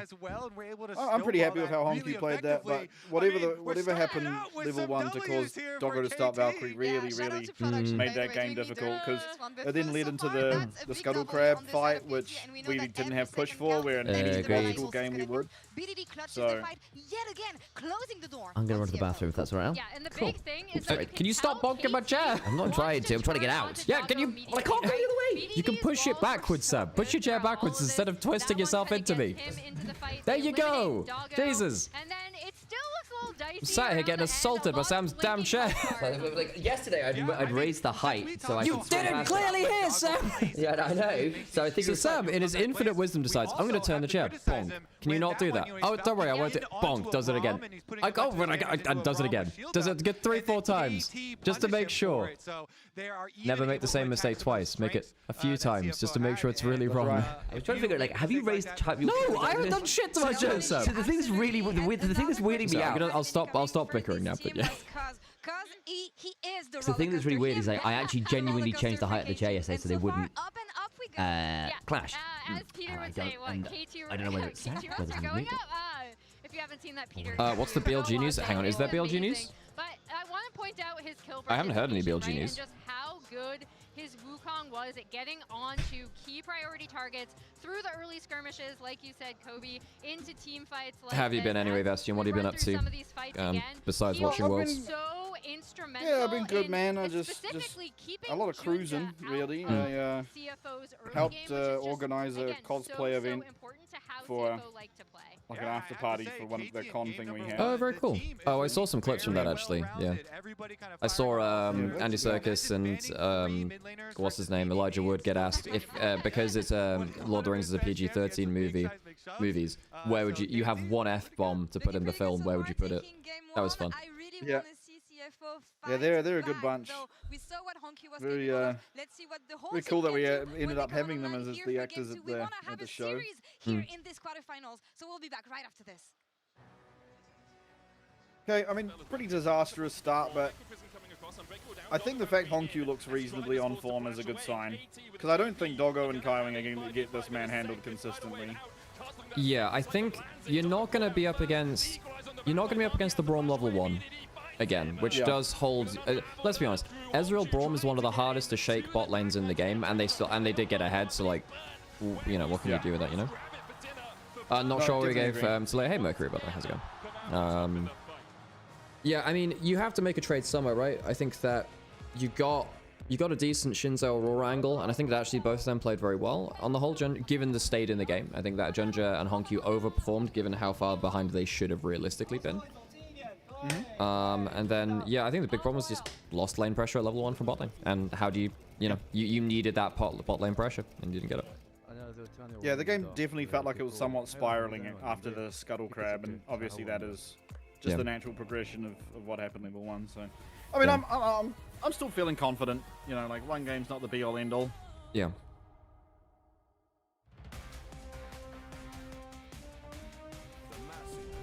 And let's be honest as well, like, I don't think CFO are expecting to sweep any series in playoffs. They shouldn't. A single loss shouldn't rock their mental. Not really. Well, I think we've seen somewhat that, you know, they're okay. They're able to handle a loss. Yeah, Wild Rift has augments based on pro players. That's cool as hell. Why can't we have that? What? What do you mean there's a faker augment in, like, the augmented ARAM? What? Why can't we get that in League? Because Kitty needs to find his mama. Honestly, that's kind of funny, though. What was the augment called? I'm a baby kitty, where's my mama? Like... Yeah. They know the audience of ARAM players. They know who they're marketing to there. Are you an ARAM player? Not really, but I have played a bit of the augment one. I like Arena, so I gave it a try. Man. To be honest, what's your Arena go to? My favorite Arena, like if I got to just play one champ kind of thing. Yeah.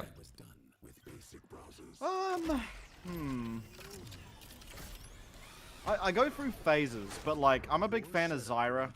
Same. But I never hit Minion Manta, so I kind of get pissed off at Zyra a lot of the time. Yeah. But if I get True Shot Prodigy, it's just Jova. Yes, I reached rank 1 last set by just spamming Zyra. I've got top 100 on every PB in a US set and rank 1 in the last ranked set with Zyra because that champ is so busted. Yeah, no, it is really good. You only kind of lose if people start hitting perfect tank augments, as I found. Yeah, but and even then, like, but then you if you items get that are good against it, but... if you get Infernal Conduit, then that cancels out. Yeah, for sure. Yo, what is happening with my internet connection? Yeah, I think Zyra is probably my favorite to play. I'm also a big fan of Lilia. Right. Like if I'm playing it with duo, like having a tank or like Maokai Lilia, I find really fun.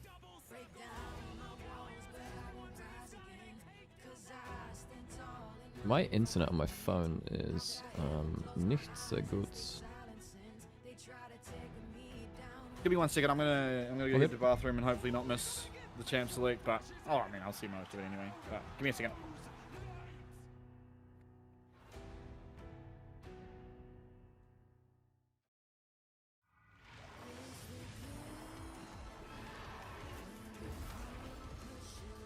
Oh, I can't open that link right now. There's apparently some BLG drama. Hang on, my internet on my mobile internet on my phone is not working, and I don't know why. So I need to go get the Wi-Fi here. The fact that I don't have the Wi-Fi here is a massive oversight anyway. Okay, folks, I'm gonna go on a quick break. I'm gonna go make sure I can get the Wi-Fi. I'm gonna say hi to some people around here, and then we'll get to it. Okay, be right back, folks. every moment of your journey crystal clear. Landscapes, absolutely stunning.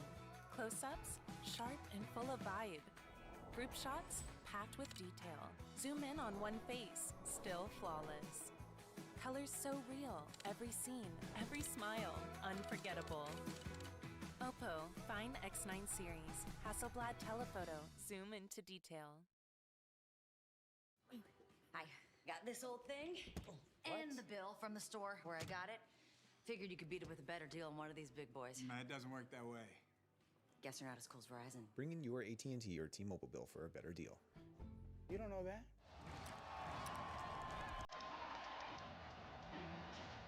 Red Bull gives you wings.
观众，也是 LCP 的主播 JR。10年前的8强开启了我的电竞梦。虽然说曾经跌倒过，但我们始终相信着自己的赛事。S5 世界赛的主题曲是这样唱 ：We are the ones to ignite the darkened skies。CFO 10年之后再度照亮了我们的天空，而现在正是创造新纪录的时刻。CFO 加油 ！CFO 可以。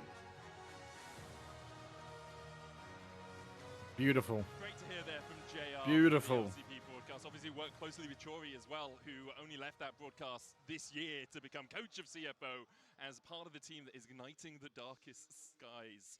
Why haven't you started coach yet? Don't love your region as much as Chawi? Is that what it is? You hate G2? Really quickly, our team makes quarterfinals, so maybe you should become a coach next year. Okay, yeah. Anyway, we're going to going to get into draft for game 2 of the series really That's quickly. bullying when you say it. It's fun when I say it. Can't punch down, you know? CFO have elected to move over to the blue side, and is Rest subbing in the top lane for them. He's seen as the more creative of the 2 top laners. Driver kind of the workhorse who works really hard, whereas Rest is seen as weird, wacky, loves to be boisterous, and I wonder if we'll see CFO trying to bring something a little bit more eclectic out in the top lane. Yeah, I am excited to see what they can bring out. I think KT have very often looked at this Rumble as kind of like the pick over the course of the tournament in that top side. So now that that's taken away, I'll be very curious to see what their new plans are going in towards that top side of the map. Yeah, exactly. I mean, so far he's played, the Rumble, which is gone, the Scion, which I think is going to remain banned, and then it's been, Renekton and Rex. Yeah, right? So he dropped it. That's my boy right there. Standard from him. It'll be interesting to see if he wants to Azir open, Orianna open. I feel like if they wanted him to get funky, though, imagine if we ban one of them, they ban the other. We are just going to get more standard stuff. Ori and Azir are both up here, so either we're going to get a trade or we're going to have them potentially getting banned outright here.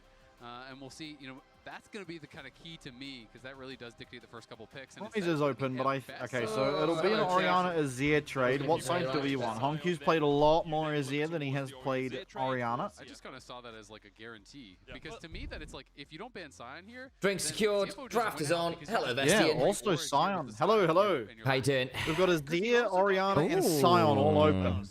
Fabulous, fabulous, fabulous. Now, why am I seeing the random volume? So now it gets, well, I guess, like if we're happy with either side, okay, they ban Scion, so that means it's Azir, Orianna. We get the choice of which we'd prefer. I think it should be Simi. Yeah, I agree. I think Renekton first pick. Okay, there we go. Azir is definitely the right way forward. Yeah, I gotta say, I would choose that. He clicked the wrong Shuriman champ. It's fine. It happens to the best of us. After the best. Oh, you should have been Xerath, right? First pick Xerath. Correct? Correct? Yeah. That's the one. Imagine trying to do that. I mean, who would do that? All right, lock it in, man. There we go. Okay. I'm getting stuttering again. First pick Bel'Veth. You're not duo. Stop this. They might try to leave Azir open in first pick. That's exactly what they did. Cool. Hello. Jarvan is the response. Alex, would you like blueberry or tropical? I'm actually okay for now. That's still fine. Coffee in it. I will leave that decision till later. Can I make a choice then? Yeah, I'm gonna go for tropical. Nice. Blaubeer. Oh no, it's Heidelbeer. Which I believe is blueberry. Okay. Yeah. I don't hate the Trundle. I don't hate it. I don't. Oh my god. I will say Trundle is quite annoying for Orianna, and you can mash Jarvan, who goes in and gets pillared and has a bad time. Unironically, I think that Gnar is really good here for perfect. You're not wrong, actually. Yeah, I wouldn't mind a Gnar here. Gnar's really good. I think that you destroy Cassante Trundle. Okay, they go Renekton. I'm happy with this. I don't know. Renekton is, it's whatever. I think it's my early laning pressure from KT is getting a bit out of hand now, though. Orianna, Renekton early game. If you get through the early game, fine. Yeah. There is a world where Doctam looks to just slam Caitlyn and say, okay, what do you have? Draven. Yeah? Draven into Jarvan Ori is a choice of all time. Though. Yeah, that's the thing, though. If you do Draven, they ban the Draven, Everyone said that. Every single Draven game, people have said that, you know? You're not, the thing is, you're not wrong. And he also just goes full tank build, or like Bruiser build, so it's actually quite hard to watch. Draven picks will continue until morale improves. Or, well, in this case, until it's banned away, because they don't have to deal with that issue. No, and in fairness, like Renekton at level 1 loses hard to Draven. Agreed. Yeah, that's what I'm thinking, but anyway, we don't have to talk about it. Gone. But anyway, enough about that. And now for something completely different. I have slain many geese in your name. What? It's one of the memes that's going around. What? If you know, I'll show you the video later. Okay, I would appreciate that. Yeah. Slain many foul enemies. Yes, geese in your name. Civet, okay. Speed up for Jarvan. AoE for the Cataclysm can be a bit miserable into Trundle, who does not care for your spell shield in the slightest. You might... do you have to Kai'Sa Xayah here for Doggo? Kai'Sa Alistair as well. Kai'Sa Xayah, think about AD carries. Yeah, I'm thinking you could see... Oh, and Doggo's Aphelios is really legit. It is. I like this. It's risky. The reason as I don't hell, like I don't like Xayah. Come on, Doggo. Because like, okay, Kai'Sa's good here. Alistair? Yeah. But it's actually going to be the Kai'Sa that he swaps over to at the last second. Alistair messes with Sivir spell shield is more my thinking. And you can survive the burst by pressing R and then be okay. I also think maybe Rakan as a takeaway. It's up. That's true. Yeah, and take it away from Peter. That's fair. I think it's just so good with the Jarvan as well, so you kind of need to. I hear you. And it's a second ball carrier, so you got double. We might take a Cowball on the other side then instead. Peter will be happy enough. No, they banned the Alistair. They can't look for it anyway. Look, it was banned away, so I apologize. I think the Rakan makes the most sense anyway. Like, you really don't want to give Rakan with both the Orianna and the Jarvan, so... The only thing now is, what do you lock that Trundle doesn't just subjugate? He's going to Nautilus and deal with it? I guess so. Well, he is a good Nautilus. Well, I say that he did hook under tower to his death versus top esports a few times, even with the win. I don't hate this from CFO. There's obviously threat. There's threat of Nautilus, Jarvan Orianna. I mean, I think it's completely playable for CFO, though, no? I mean, Cassandra can just press W in front of the engage and be fine in a lot of situations. I like this. I mean, I think this Azir champion is still so unreasonable. Yes. Like, lane sucks, but... Especially if you have someone... If Azir ever has someone to stand behind, this champion just pops off. Yeah. I'm very flexible in terms of builds. 3 even. Like, I feel like Azir is part of what makes Azir so scary is the fact that you can build a lot of different builds depending on team comp. You can play a lot of different ways depending on team comp. You're good defensively, you're good offensively, you can play slow fights, you can play fast fights. Like, there's very little that Azir doesn't have an angle to get involved with. Which is kind of wild. Plus he's a main that's good on side lanes. Yes. Which is just, like, overpowered. Well, yeah, threatens turrets with Nash's Tooth, has mobility, has CC, has consistent DPS, plays from range. And puts up a tower for defense. So you can actually play a little more aggressively than usual. Like, I think he's a cool champion, don't get me wrong. Like, aesthetically, I think this champion is so cool. However... I can see that his kit really does have some very, very annoying elements in the sense that he does quite a lot of things, really. Sure. Game 2. It would be really interesting for KT to go... I have a question, because I keep getting the buffering. Are you able to stream on Discord? And then that way it's just completely... we can see. Yeah, I mean, maybe. Sure, why not? We'll try. Because I know you're on a different setup. If you start having internet problems, then that's fine. I'll just deal with it. But, okay, I don't know why fine. today... Oh, that is very high settings. Let's turn that down a little bit. In outer space. Okay, we're going to go put it down to like this, and hopefully that's fine. Is that okay? There's no gravity, then the roller coaster yeah, it's working good to me. Level 1 again from KT. Yeah, so Ginger's no flash now. This time it's not lane defining at least. Is this KT's first red side game of the tournament? Really now? Okay, I'm actually just going to play it really safe and put it down to 720 for you, by the way. That's fine. That's completely fine. So hopefully that's going to be fine. So let us know if we're dropping frames or anything like that on stream, folks, or if the quality starts to drop. I think it's fine. End of the day, we're doing G2 office. Good setup here, but yeah. Indeed. Sorry for being difficult. No, you're not being difficult at all. Actually, with that, okay, folks, we're gonna do something. We're gonna do something funky then. Hopefully, we don't miss anything too important. But this means that we can get way ahead of where we were. Who won draft is playable for both sides. Cool. Okay, so that means we're up to like true live. Isn't Driver CFO's top lane? They have 2 top laners, Rest and Driver. They've done a top lane swap the entire year. It's very cool.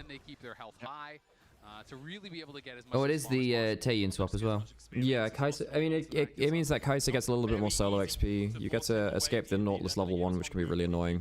And you get to try and keep the Renekton down a bit as well, which is not a bad thing. Well, it's not like Kai'Sa does too much to him. Like, you push in the wave, but he still gets to get some XP. Yeah, but it means he doesn't get to abuse Cassandra. Tell you what, right? Tell you what. Oh. There is some... Hang on a second. Not bad from Honkyu. Okay, this is not how the matchup's supposed to go. Hey, my boy. We saw this between Faker and Jojo as well. If you manage to get lethal tempo ups and keep it up, you can take like a very extended trades. There's a flash angle and heal. Yeah. Oh! Bloody hell. Flash. Heal. Because his hook hit the terrain. Oh! Kaiwing was almost there. You can see why he was standing there still. That's a real heartbreak. Yeah, that's a disaster. Because look, when you're doing the Taeyun swaps, supports do get a chance to roam at about level 2. We've seen that pretty consistently through ASI and then coming into Worlds as well. The fact that Kaiwing is slow on the roam, despite nothing keeping him from roaming, is rough. It's rough as hell. Kaz is here. Honkyu's level 2. He's down 10 CS and a kill. That's rough, man. Please do not head towards the side. Oh dear. Okay, no, it's fine. It's fine. Okay. That could have been very bad. Yeah, it does mean that the wave is not. It was unlikely to kill. The problem is just that Honkyu wanted to hold the wave, and now it's going to crash. Yeah. He could have clipped the wave here, because now BDD gets to crash it in, get some under tower poke. Oriana's one of the best champions at poking under tower in the game. Yeah, and she's got Ionian boots, so she can just cycle through abilities so fast. Oh, KT's early game's actually looking good. That was... I didn't like the early game in Swiss. This is much better. Okay. But yeah, I was going to say this before. There is some Renekton E-start press the attack tech where you can beat AD carries pretty insane. Just because you get on top of them, basically. E through the wave, auto. You can actually kind of... Oh, God. Oh, dear. Honky still has TP. That's not on Kaiwing. Honky misplayed. I think it was a slight overstep from Honky, which was punched very heavily, and it was disrespect. You're right. But basically, I think Honky was making that play with the expectation that Kaiwing would be there, but then he died. He disrespected too much because there was obviously miscommunication between the two of them. And obviously, Peter got to mid lane about 15 seconds more quickly than Like we had a hook under turret into a retreat, into a heal play, into Peter backing away, into the flash from BDD. So that's like 3 whole acts before Kaiwing is there, right? Yeah, it is his own fault for dying. He shouldn't have been there, like that far up. However, I do think that Kaiwing could have been the solution, and he wasn't. So it's kind of like... That's part of the nuance of talking about this stuff. And if I was on broadcast, it'd be like, goddamn, Honky, whatever. But then the caveat is, realistically, Kaiwing should have been there at the right time, and he wasn't. Yeah, and like, for all that it was a mistake from Honky, it is also worth saying that it is not a mistake without thought behind it, right? Like, the idea is, I want to stay for this lane, I've got Kaiwing coming, we can bait someone to overstep, and we can play from that, and it's a fine line to walk, and it's an overstep, but it's not completely dumb. Also worth noting, if Kaiwing had gotten heal, double battle shield, battle dance into a W forward, BDD probably dies. Yeah. So which is what they're trying to bait for, right? It's most tragic because Honky was doing such a good job and just as well. Now he's now down. And now it's 20 CS. Yeah, it's completely see what the recovery is. So now you're down in top lane and in mid lane, and jungle didn't get to do much with no flash early game. Doggo's even, I guess. Oh boy. Okay, it's fine. It's fine. Barrier from Doggo though, all the same. Low cooldown, quite similar. Yep. AD carries just use what I'm doing. Anything these days. Because looking to style on CFO on this bottom side here, already forcing CFO. Let's get out of here, guys. Good to see you, Derek. Yeah, we're live from the G2 office while the setup's looking nice and cool. We are at the G2 watch party as we speak in the other room. They're all watching on the giant screen. Yeah. And by the way, if anyone is around Berlin, come and say hi. You can come to the G2 office, get tickets to the event, and come say hi to us. They are also free tickets, by the way, guys. Tomorrow, so you don't have to pay for them. Yeah. Like, it's not a ticket event, but just turn up. Come say hi to us. Also, obviously G2's playing tomorrow, which is going to be a barn. Should be a great time. Peter? He's all right, okay. Peter. Jungler's here. The jungler's here. I'll keep working on it. Luckily, there's a family support. that up. The confidence I can have in Hongkyu this game, at least he's on the champ he's played the most this entire year. So. Yeah. My worry is that the knife's edge he has to walk is really harsh in this game, though. At least he has a front line to stand behind. I think if Rest and Junja have a good game as a front line, then his game is much easier to play, obviously. Absolutely, and I mean, ultimately, once he gets into the side lanes, things get a lot easier. It's just trying to survive this part of the game is not easy. If the gold lead holds at 1,000 gold, I think it's fine.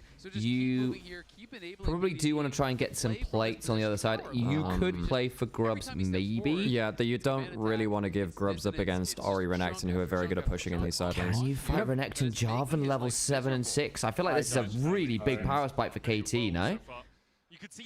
Yeah, I think it's too scary to fight. Like, yeah, I think. Well, no, it's more like it's a big problem giving 3 Grubs over. Like, I'm not saying you can win it. I'm saying if you give it over, it's a problem. Okay. So Junja might look for subjugate flash outplay if he can smite. Watch perfect. Yeah, Renekton. He's just dead. Yeah. Subjugate's not bad, it doesn't make a difference. So, and that's why I say it, because despite the fact that they were unlikely to win that fight, you do not want to give 3 Grubs over. So you can tell the mentality heading into it is, well, I really don't want to give this up to see if we can cheat one. You die for it, but realistically, you really didn't want to give that over. Well, there's 3 Grubs and the kill. Oof. Morning, Amber. Hey, Amber. The more they're losing on that bottom side, that's a wave that's completely gone, and Junja has just had zero chance to have an impact. It's tough. I think, like, the fact that KT are absolute. I was not expecting KT to be this dominant in the early game, and I think especially from the members that have been, like, I think Perfect has largely outplayed both top laners. By the way, if KT make it out of this quarterfinals, first quarterfinals win for KT ever. Yeah, they've had what, 3 quarterfinals exits in 2015, 18, and 23. Never made it beyond quarters before, despite being one of the most iconic teams in all League of Legends. Good shout. We were there for one of them. We saw 2015 World's quarterfinals, in fact. Indeed. It was a great one. Do you remember watching Deft on EDG lock in the teleport Jace, Alex? Yes, I do. Yes, I do. I've got a story about that, so a bit of background story for you guys. So I got tickets to that World event through my university esports society. The part of the reason we got those tickets is because one of our guys was a Chinese exchange student and had connects with EDG. And they were basically, at this point, Korra 1 wasn't playing. Are we fighting this? We might be, you know. Okay, we'll hold on to the story. He doesn't have flash. Nearly the pillar. If they had gotten that, there was a no flash, no ult Renekton. That could have been a free kill. Yeah, unfortunate. Back to the story.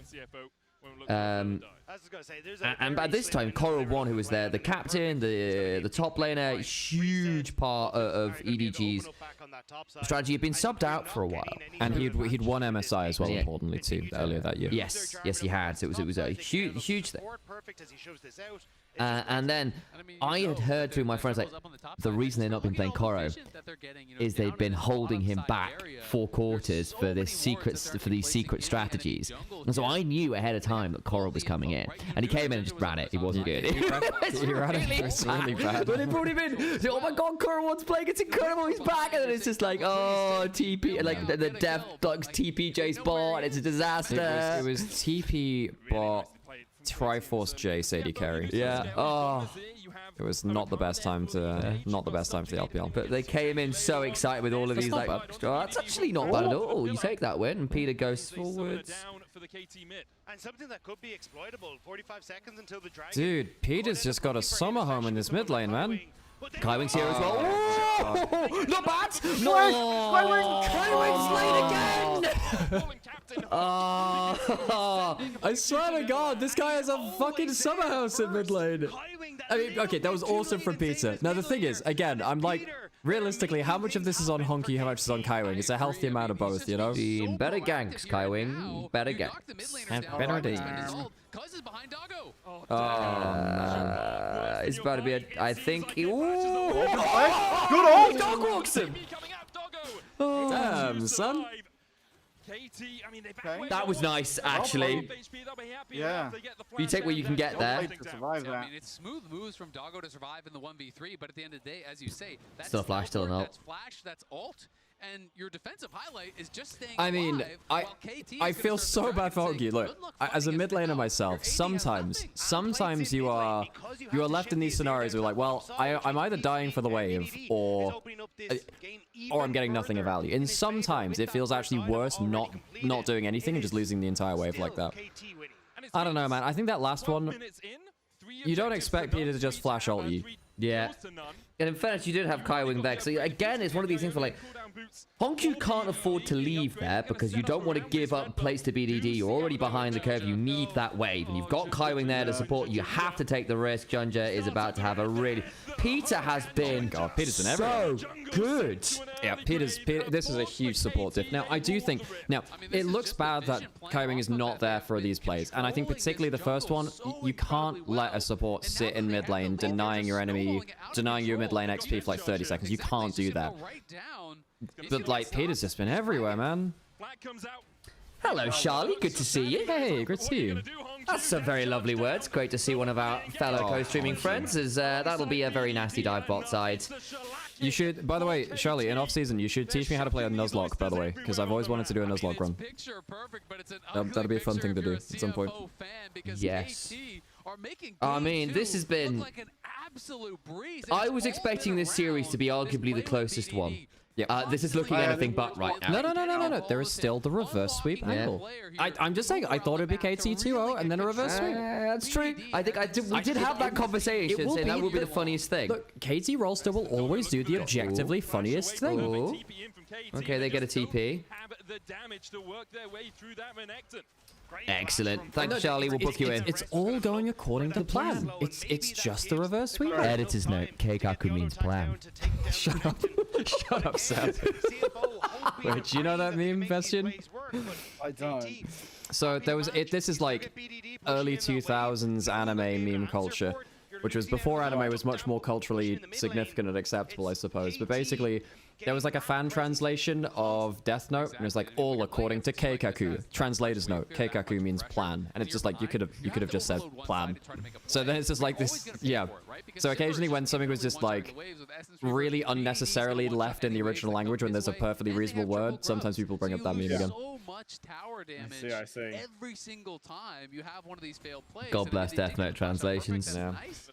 Honestly, that show has aged well. That's one of the good ones in terms of ones which people recommend and it's actually worth watching. This is a tough game state. I mean, like, don't get me wrong. I think 2 items from CFO, they're going to have a pretty good window. But I am very nervous with the snowball in the way that it is. And the fact that this Orianna is so scary with so many easy ways to get good shockwaves this game. Like, you've got Jarvan as an S tier ball carrier. Nautilus is still good. Hell, Renekton can do in a pinch. Also, your threat onto Sivir is really limited. Yeah. That's one of the big worries here. Especially from this position in the game, right? We are in trouble. Yeah, for this game, but then, you know, there's another one. Oh my god. Now Rest is going aggressive. Yeah, we're just losing everything. Oh, it's a disaster. The early game read from CFO has not nearly been as clean. You know, this is actually my worry for anyone's Legend as well. Because I think that...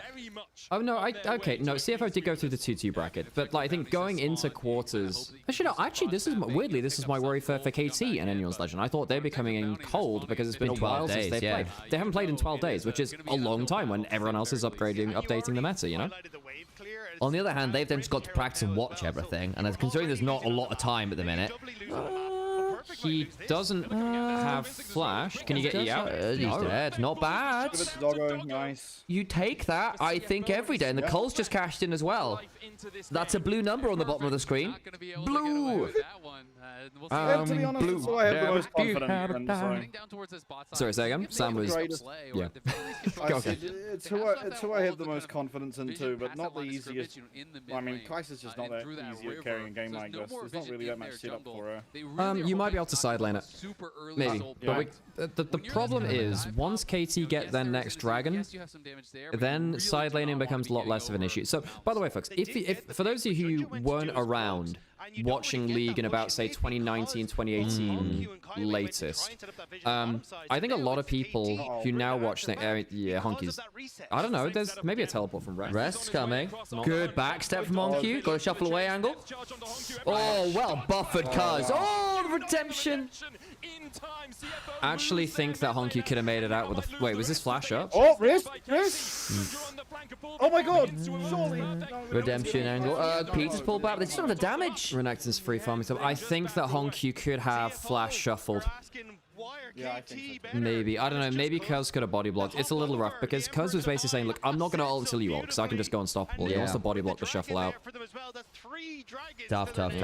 I was saying something before. What was I saying? It was the Kaiser 2018-2019 side lane stuff. I'm assuming where you're going with this. Basically, side laning isn't a win condition anymore in Modern League. Not really. I mean, it's really...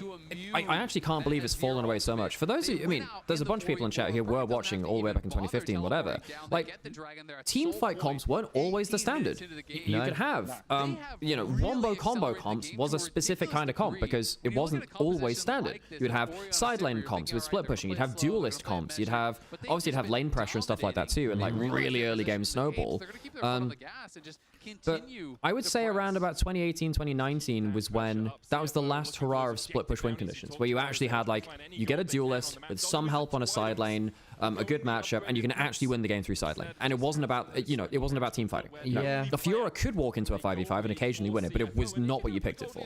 I'm not gonna lie, my favorite meta to watch and play was 2018-19. I know people got really annoyed by certain things. Jungle was too powerful. Yeah, but I think I actually have it, well, it was, but I also think like it was by far the most open the game has been for me in terms of what you could play. Where it was also when AD carries were not as... I would say 2015 with the jungle changes where you could play anything in jungle. I think you Master UTF jungle. I think you had more flexibility in other roles, because this was also the year when we were running like Pike in multiple lanes. We were running 2019 was up there. 2019. Yeah, we had Kiana jungles. We had Fighter jungles. Was that G2 or the meta though? Both. We have a problem. Yeah. Subjugate not popped early. Not a bad quickness. Redemption's good. Perfect. I think causes some trouble here. Kaiwing dies, and they just don't have damage. And just don't have damage. So they get Sam behind the Oh, Honky. He didn't have flash. So, oh bloody hell, this is just an execution. Peter's 100% KP right now. He has, as is BDD actually, mid support has run this game. Yeah. That's nearly 3,000 gold in the mid lane. Jeez. I'm not gonna lie, I think the lack of data at KT playing at this level has thrown a fair number of us. Peter, the hook is here. Yeah, good on Harold. Appreciate that. Oh yeah, just over in Onivia's chat as well. Like I do see some, like, oh hang on a second. He's hit another hook. Oh my god. Peter, has he gone too far? He has. Okay. Okay, cuz. I think BDD's about to break some. Oh, Honky's back. Throws up a sun disc. The same console has been honestly, you built. take what you can get there. Holy shit. Doggo got a bit of gold, but like BDD is... I see a blue number. Doggo's at least got 3 kills. If there was a win condition here, Kaiser's up there. Yeah. But yeah, just over in Davies chat as well. Like, I do look. There is a happy medium between basically is Honky being so far behind his fault or Kaiwing's fault. It's a healthy amount of both. Basically, like Honky traded very hard. You know that your support needs to be there if you're trading hard in mid lane. Peter got there first. Kaiwing got there late. Yeah, Honky overstepped, but also realistically, you can't give up that much farm when Peter's there early. Peter was there like a good 15-20 seconds before Kaiwing was. And then, I don't know, the wheels come off after you fall behind a certain amount in that matchup. So it's a bit of both. I'm not going to... I'd have to VOD to like call it definitively, and we don't have comms, right? So. All right. The objective. It's just gone. Well, we can fight afterwards, Probably. Oh, Honku. Oh, Honku. BDD. Great stopwatch. No Kaiser ult. Okay, Cuz did. but perfect is going to do W. perfect. It's got Doggo. That's a massive croc. Yeah. Rock out with your croc out. In the immortal. yeah. Oh, and he failed his... Oh, no, it's body blocks. Perfect predicted it. Yeah. All you have to do is stand on the soldier. By the way that you can stop, like, the faker Golden Road play, by the way, just have your frontliner stand on the soldier. I actually can't believe that so many people have played against Azir for so many years, and they don't realize just flash into the Azir early and save your carries. Sometimes it is completely worth to do that. Because as long as Azir hits you, they can't go any further. So Once he makes contact with the champion, his dash stops. Such an advantageous position. Perfect just Yeah, goes that was straight crazy in from on the BDD. On the other side, it's Honku And like the thing is, I get what Honky's looking for. It's not a bad idea. It's a lower percentage play, but again, you're in a difficult position. Doggo tries, but I think Perfect just has the right call, saying, look, I just get on top of this Kai'Sa and she's dead. Yeah, if you ever get empowered W on the Kai'Sa, she did. Too many threats on the KT side. They're too rich. Yeah, no KT fans must be so excited. This is where the E word gets you. This is where the E word gets you. Can just sort of feel that bubbling. The dragon is up in 20 seconds. This is Mountain Soul. I need a word that's not... Like, guys, the genuinely scary thing is, KT have looked better this world than they have done regionally. Yeah, they have. And that's it. On individual form, they have actually looked better here than regionally. And like, they did beat Genji when Genji really low rolled. So we live in a world where KT could legitimately make finals. Well, like, because we kind of got interrupted by the Atacom. We got a soul fight, so we probably will save on this. It might be a mid-game, like a post-game discussion. But I don't think there's been that much data on KT playing at a high level to actually have a decent read on. I think that's partly why people were so kind of question marking how the quarterfinals would go. And they've really turned up now. Kai Wing. Oh, it's going to BDT. But they just don't have follow-up. They're trying to front some... Because, that's just a... Doesn't get BDD. Doesn't get BDD. Hang on, does get Doc down though. Oh, good depth charge. Doggo doesn't get to do anything. No, basically after Honku slid in, he was melee range of a Renekton with full edge. Yeah. Oh my...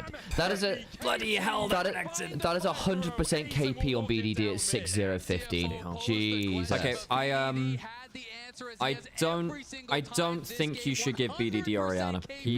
I think he's actually been the best Orianna at Worlds. Yeah. And I say that with Chovy in this one as well. No, BDD's Orianna's been nuts. You got Chovy, Faker in the tournament, who are like two of the most iconic Orianna players of all time right now. We love you, CFO. And of course, this is just the reverse sweep angle that was written in the stars. This is how they come back. This is how it's excitement now at its maximum. I'm just saying, it is the objectively the funniest thing which could happen. The reverse sweep will come to pass. Oh dear. Why is this game even analyzed? CFO. Because we enjoy it. How are you feeling, Bastion? I'm still... I don't know, like both of these games, we lost very clearly, but it's also like just weird mistakes early game that we don't usually make, which means like, you know, if we can stop making the mistakes that we haven't the rest of the worlds, I still feel like we can do this, you know. Especially like, I don't know, there's always been glimpses of hope. Togo played a pretty good game this game. Honku in the first one, obviously Honku got absolutely annihilated this game, but yeah. I don't know, I have hope still, to be honest, but it's not. But like, not a lot of it. There were a bunch of points where just I felt like jungle support were just 10+ seconds. I mean, in fact, I'm just reading this off of a YouTube chat, but yes, I do agree with this. I'd be interested to see how many plays jungle support were late to by about 10 seconds in that game. Yeah. The jungle support rotations for KT were just much quicker. Much quicker. For sure. How does KT have such synergy? They even subbed in and out support players and had like a bad year. It's like DRX22. Sometimes teams click in big moments. Legitimately, just you're on the big stage, you made it. Sometimes you click in big moments.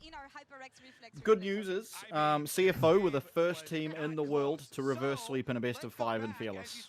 Oh shit! Nice. Yeah. It was against PSG in the... That's a good stat. Yeah. In the upper bracket finals in the mid-season. Oh, there was quite a funny tweet. Was it, I'm trying to remember who it was. Someone Someone this year made a tweet like, wow, this is the first game 5 of first reverse sweep in Fearless. It's like, my dude, you literally played in one of those earlier this year, and there were like 3 others.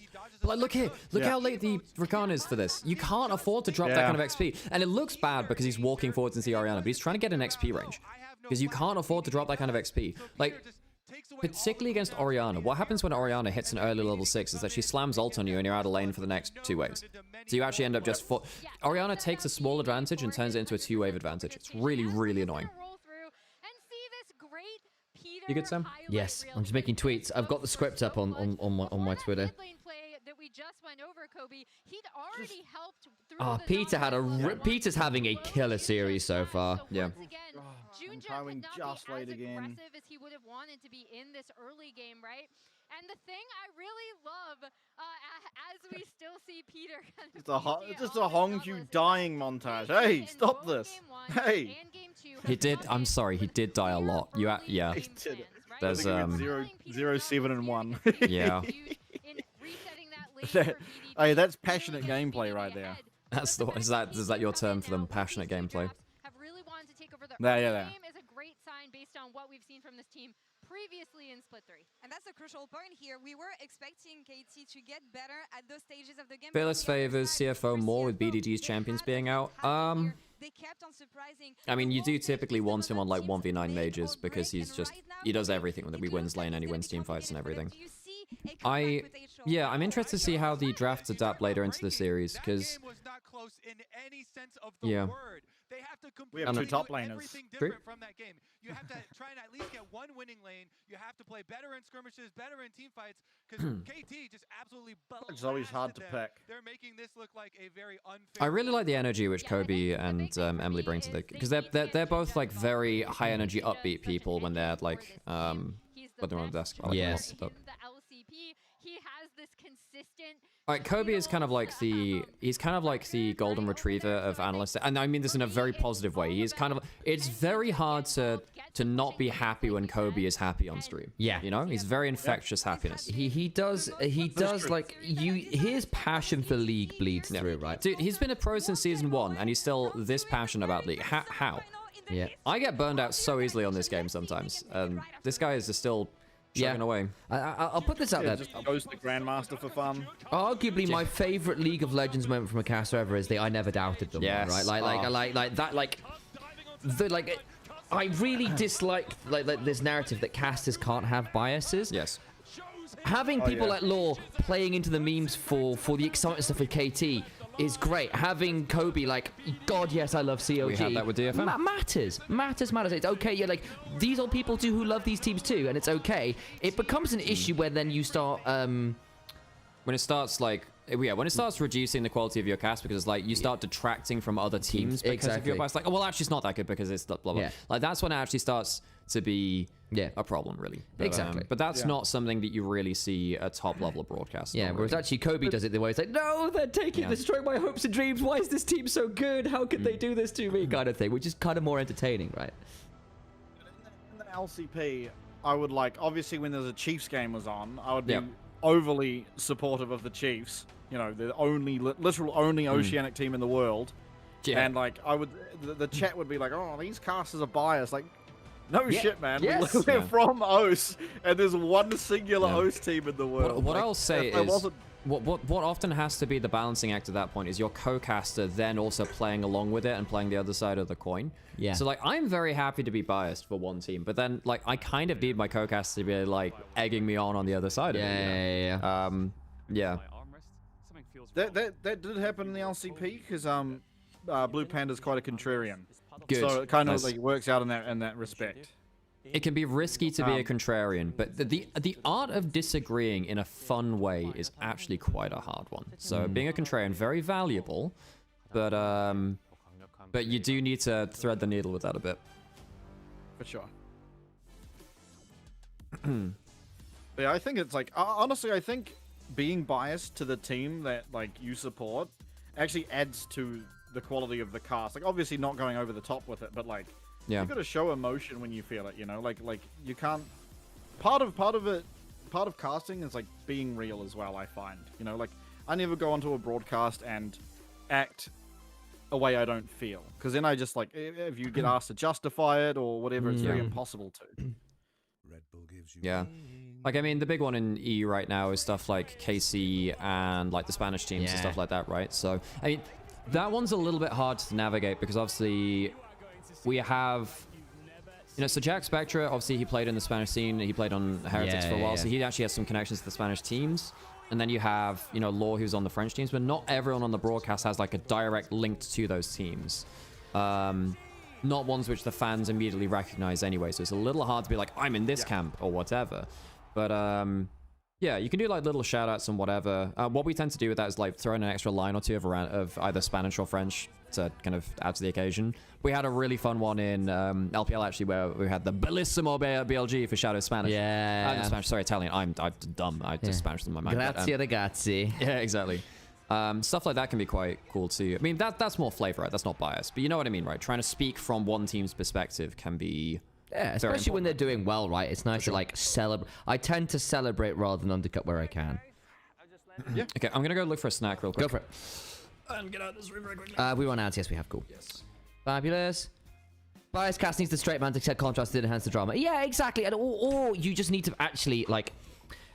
If the other team that you are biased against, so to speak, is doing well, then actually what you need to do is actually just go, man, how could they do this to me? This other team is so good. They're destroying my hopes and dreams. Man, they're so good. Because that's sort of the reason, like, Faker being the unkillable Demon King and the inverted commas villain to would have been Ryu, right? Is kind of fun in its own way. As long as you give them props, like, damn, this team is so good. Wow, that's incredible. That matters too. You can definitely do it that way. And you just have to say, like, look, these teams is just incredible. Yeah. And the hopes of dreams of Europe die at the hands of the unkillable Demon King. We're gonna need another hero. Like, that works just fine. Yeah, it's always important to celebrate the success of everyone, like no matter if you have biases or not. Well, KT is 2-0 up, and I'm going to bed. 11 years has taught me they get reverse swept now. Talon's got it. Sorry, mate. Go on. Tell on. I'm sorry, I cut you off, Estienne. What were you saying? No, I was saying it's always important to celebrate whoever wins, no matter if you have biases or what. Because like the whole point of casting, at least this is my perspective of it, is like I'm a vessel to tell the stories of the players, to bring up the players, the teams, the organizations, whatever, you know, like that is obviously adding entertainment while doing so, but like I think it's so important that the players get their stories told so the fans have something to get behind is kind of like the most important thing to me when I'm casting anyway. Agreed. Because again, like, you are the framing for everything, or you are providing the framing for a lot of stuff as well, so you need to be explaining why people should be interested in this game, and that might be mechanical, it might be gameplay related, it might be... Oh, fabulous. I'm going to claim... No, take the plate. Oh, I'm with you now. Yeah, that does make sense. I'm going to claim whatever this thing on top is. No, am I? Yeah, we'll go for it. It's on top. Oh, I need another plate. That's Alex has got these for me. I don't know. All right. CFO have been in this position before and still won. That's it. It's time to do it again. Did they do that in winter? I'm trying to remember when they did that. It was mid-season. Mid-season, so nice. Spring, yeah. Was that against PSG? Spring Upper Finals. It was, yeah. And they were getting absolutely destroyed in Game 3 as well by Cars's Lee Sin. But they had an Aurelion Soul mid Smolder bot. And they just scaled out, yeah. Well, PSG lost one fight where they could have taken the dragon. Instead, they fought in mid lane. They lost that fight. And, the game was and now Smolder and Aurelion Soul have stacks. Ooh, boy. Yeah, that's essentially what happened. We've all been there. Yeah, I don't know. CFO are definitely good enough to win this series, but we got to like shore up the early game. The early game has been really, really poor, which is the level 1 plans in particular. Yeah, which is weird because that's been where they've been most successful so far this world. So, I mean, KT clearly done their homework on how CFO play the early game, so certainly props to them for that. I also think Peter's just getting the drop on Kaiwing a lot. So Peter's managed to make a lot of plays, and Kaiwing's defensive counters have been like he failed 2 significant ones in mid lane. Yes, it's Honkyu overstaying 2, but the fact we saw Flash heal battle dances 2 times and neither of them saved the mid lane, and what was supposed to be a trap didn't work out is problematic, right? Whereas Peter, it felt like every move he made was successful and proactive. Like, did we see any real proactive plays from Kaiwing? Not really. Yeah, not meaningful. I mean, there were looks like the Arakan stuff, but by then it was too late. Speaking of the man. 저는 데뷔 때부터 월드 진출이 제 꿈이었고 계속해서 도전에 실패할 때마다 다음 연도에는 내가 저 자리에, 다음 연도에는 내가 그랬던 것 같습니다. 항상 꿈에 그리던 무대였는데 그 꿈을 이번 연도에 밟게 되어서 행복한 것 같습니다. 1차적인 목표를 이뤘다고 생각해서 많이 기쁘고요. 그렇지만 여기에 나온 팀들은 모두 저력 있는 팀이라 생각해서 잘 준비해서 월드 우승까지 할 수 있도록 하겠습니다. 좋을 때나 힘들 때나 한결같이 그 자리에서 묵묵히 응원해 주신 팬분들께 It was awesome seeing like the 진심으로 slow-mo of 감사드립니다. whoever just being so smiley and happy, you know. It's hard to not love those images. Alright, who we got on the top lane? And Bess is still open, Rek'Sai's still open. That makes me think Rest. Very true. Sion open, but like that's getting banned against Driver if he comes.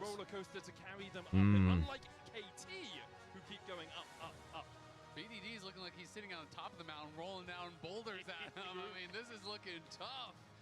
Because last game was looking like KT took over so fast. It's Rest, yeah. And, I don't think that's too surprising considering what's still open. I feel like you are down 2-0. And you just know if Driver's coming in, they ban Sion, so. Absolutely. A little bit spicy. You're on red side.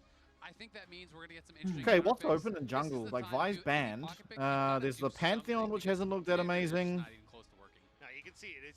There's just no And we might be going down to the Maokais and the Sejuanis, which, by the way, Junja is really, really good at. Still We haven't seen Pantheon. him play them for a long time. It's Pantheon Yeah, I Poppy. see the Pantheon. Pantheon But Poppy. the Pantheon has looked kind of weak. Yeah, it has. It's just that all the other AD junglers are out, so I think Pantheon Poppy are up. They're valuable. Outside chance of a volley bear.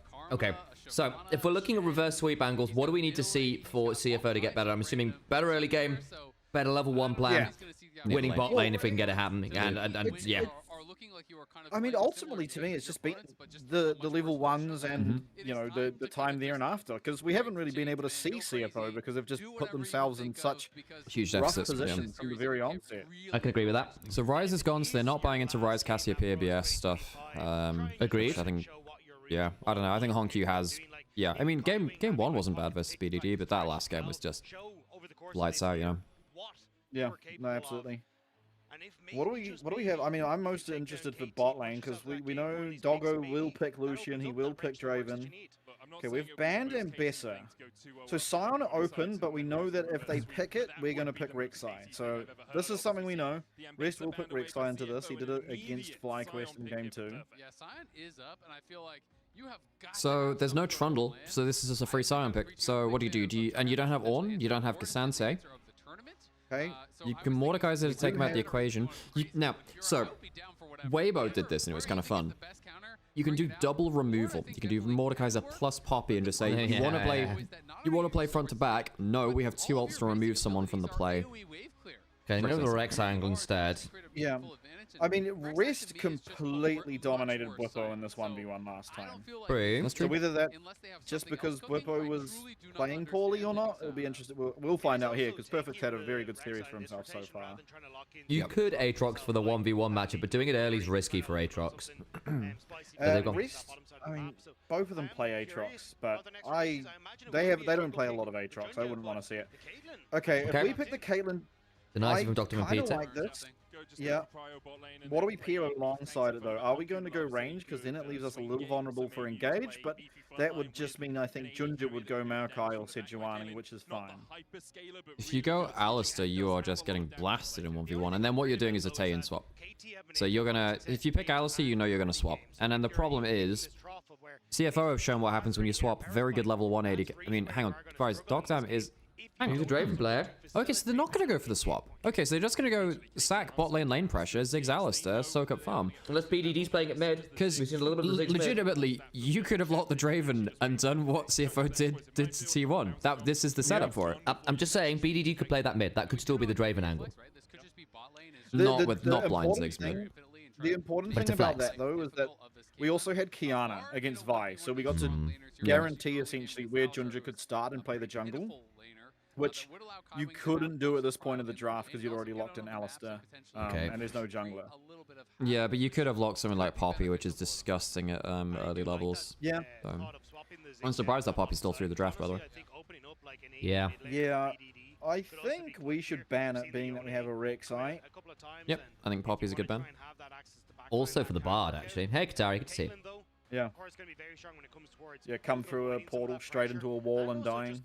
KT beat Genji playing Zoe Theory 6. hit and miss.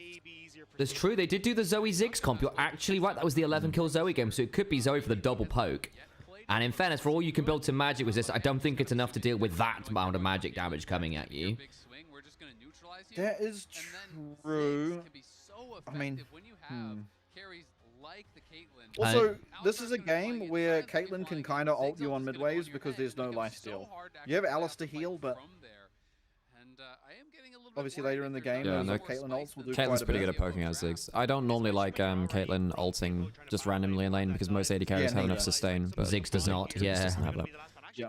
I mean, you've got people who can theoretically tank it up for you, but, you know, will they always have someone around to do that for you? What would you play in mid besides usually, the right? Zoe? I mean, it really depends on if Honkyu blinds or not, which I doubt he will. No way. There is an off chance we get Junja Kindred, which he's really good at. True. Which would be quite fun. I think BDD actually had. I was wondering about the Yone. There is an Akali angle for both teams. I actually. agree. Yeah. Yep. Particularly to threaten the Ziggs. Could we see the fun Silas Akali? Well, Silas is gone. Got the Akali. They locked Kane. I would be about to scream. The Juck School? Nah. I don't like that against literally no auto attackers. You only do that against Shinzao, which is gone. There's the Kindred you called out. Damn, Vestian call out. I mean, Junja is a Kindred player. I can see it. Well, I just don't know whether it's a great draft for This is why we pay you the big bucks. Okay. But the problem is Poppy's up. Okay. Okay, we're not paying you the big bucks. I'm sorry, yeah, the big bucks are gone. No, my reason of saying that was if he's getting last pick, it's almost certainly Kindred. Yes. But with this stage of the draft, with Poppy up, you can't pick Kindred because you put down your ult and everyone just gets sent out of it. And also, Alistair is kind of annoying because you get headbutted out. You're still quite short range until you get marked. It's very easy, especially if they're going for a poke comp for Kindred, just to sit there and get poked. And there's the Zoe. Good, Mr. Kagi. Good read over in Onivia's chat, reminding us of that one. There's that one. It's Mr. C. Agree. That Kagi. I agree. I went because it's capitalized. I just realized there's an R in there, Sam. Yeah, I just got it wrong. That's true. I just got it wrong. Is it C agree or Kagri? It's not Kagi. I know, I just got it wrong. Okay, all right. So Viego. God damn, Viego as well. Hang on, Viego's kind of nuts here. Viego can be actually very good versus Caitlyn because she can't escape you if you ever get like a flash W angle. Yeah, and I think there's also like you've got double poke / burst to set up for VO to steal bodies, right? Hwei is very risky here. Now, the thing about this is you do tend to have better wave clear a little earlier on, and you can QW the return point from Zoe, but if you ever get hit by a bubble, you are doomed. It's a bad time. VDD does have to be careful on the Zoe though, like with the access that you can get to her thing, right? Like if you come back to your ult and there's a rest there, then a trap goes down, like you are getting one shot. Yes. So and also it's the not Bard, the easiest Zoe game. The Bard can also ult you on your return point as well. There's a bunch of things which can threaten BDD. So BDD has to play well individually. Luckily it's BDD. He's very good at that whole thing. Do they have enough DPS for the comp CFO have? If they get the first kill, then yes, Viego will do the rest. Yeah. So the first Viego at Worlds too. Tanks very well. We have, I mean, Hwei doesn't do that amazingly, but it is into the Viego, Hwei's actually not bad. Like, Hwei, a lot of people I feel have a misconception on Hwei. I actually think he's good into low range. Like, he's not really a poke champ, I don't find. You know, like in the team fights, you're not really trying to poke people. You kind of want to lay down the field. You're an anti-dive comp. Maybe champ. Yeah, exactly. I mean, the Severing Bolt is fantastic follow-up on divers. Yeah. So you have got some ability to do that, but I agree, he's more than just that. And if you're taking him as a Xerath XP, then you've got it wrong. Yeah, exactly. His Fireball's decent, you know. Like there is some use for it, but it's not his specialty, right? No. This is a hard game for Hui, man. This is a crazy 5th pick, I think. I think this was a really bad 5th pick. So fun fact, and since we're in the G2 watch party, allow me to have this conversation, because I was chatting in an interview with Rim, who is G2 Hell's mid laner, who's a massive Zoe player, really, really big Zoe player, and was chatting with myself and Chelsea Bites, who's another one of the other G2 content creators, specifically about the Zoe into Hui matchup. And she was saying, like, look, mid-game is fine, but actually laning phase, the Hui has a lot of good options into you as Zoe. Basically, because you're so telegraphed, it's very easy for him to, A, get wave control. He's got better wave control than the Zoe, despite some of the changes to help her with the backline minions in particular. But because when she portals, it is so easy to fireball you, so easy to severing bolt you. It can be quite tricky.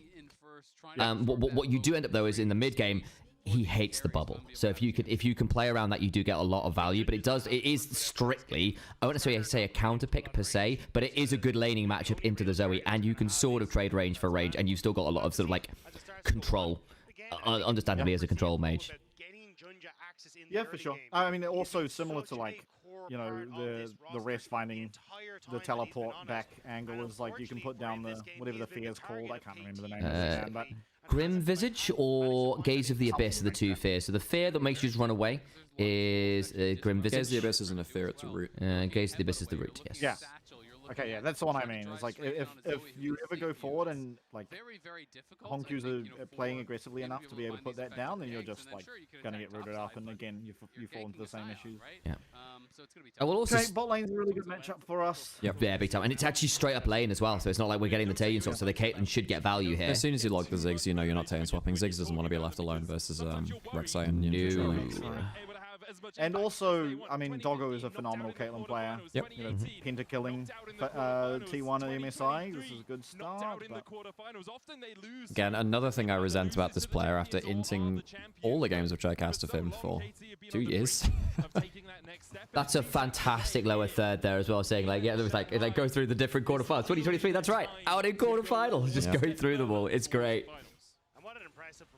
I will also say, not to get too excited here for KT, but like again, this is BDD's Zoe as well. When BDD was first really making a name for himself, like becoming one of the best players in the world, it was Talia Zoe, and they were unbelievably good. So when he was Gen G's mid, it was that pair of champions that like he just was nearly unbeatable on. His Zoe was probably the best in the world, actually. Xiao, actually, at that point, Xiaohu was better. Because remember, this was. I disagree. I still think BDD was better. You reckon? Well, that was, remember, in the Chinese era of dominance between 2018 and 2019. And Xiaohu was the best Zoe in LPL at that point. Fair. At least a lot of my LPL co-casters swear blind by that. Yago was really good at it too. Yeah, Yago. But I wouldn't say that he was the best LPL Zoe, but I think Xiaohu probably was. At that point, anyway. I mean, I understand why Zoe has become much less meta over time, because she's just way too telegraphed in a lot of what she does. And they've nerfed a lot of the things that made her very oppressive, right? So, you know, like particularly the spell thief stuff, which was just ridiculous. They come back into Worlds. They impressed with the victory versus T1. What is that? Is that Bard bar just with a weird chroma? No. Isn't it? I'm not sure. I actually don't know Bard skills that well. Yeah. I don't know which one this is, but it's definitely a skin. Okay, well, That's bad gang. Oh, he just walks it out. I think of Xiaohu, you think Lissandra Gallia big teamfight mages? Well, sure. I mean, that's one era of his play, but Xiaohu is one of the greatest mid laners to ever play the game, legitimately, and he's played many different styles. You know, you could argue that his Syndra, one of the very best ever happened. You know, he played Syndra top and stuff. His Lucian, one of the best in history. Of course, I think it fell off a little bit towards the end. And yeah, his Zoe at peak was incredibly good. Yeah, I remember his Syndra in particular being. Oh, it's Spirit Blossom Bard. I mean, I don't know. Is that the new Spirit Blossom one? Sam, I have no idea. I limit my information I intake about Bard because Bard is a champion which I have a significant vendetta against for many years. Dive. Okay. Don't mess it We've up, tried guys. We tried this against FlyQuest. True. All right. Flash is over.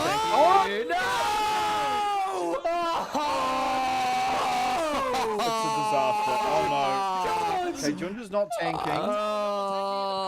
I think we're fine. But my lord. Oh, Jesus Christ. Clip it. Oh my god. Look, folks, there is time for analysis and there's time for screaming at. Oh god. Yeah, that was a disaster. You can hear that Azael needs to good. be professional. It's like that's such a heartbreaker. It's like yeah, that's exactly what it is. Oh god. Are we gonna get a replay? Sam, no, thank you. Sam, you know this broadcast. There will be a replay. Yeah. Because what he tried to do is flash into melee range to cancel the silent Q, and somehow he flashed over him, which is just. This guy has been having a stellar tournament. We've talked about him a lot. Crushing on the He's tunneling back. It's fine. He's tunneling back home, folks. Hello, darkness, my old friend. Oh, I mean, okay. No one died. No one died. But considering that we want to see a good early game, that would have been really nice. It's not the end of things. They just need to not get tilted by it. Settle down. You lost the flash. Sure, whatever. Flash for flash. It's the end of the trade. Flash, and then it was the dragon. That's the loss of that. But like you're always losing the dragon, so that's why you want the kill. Yep.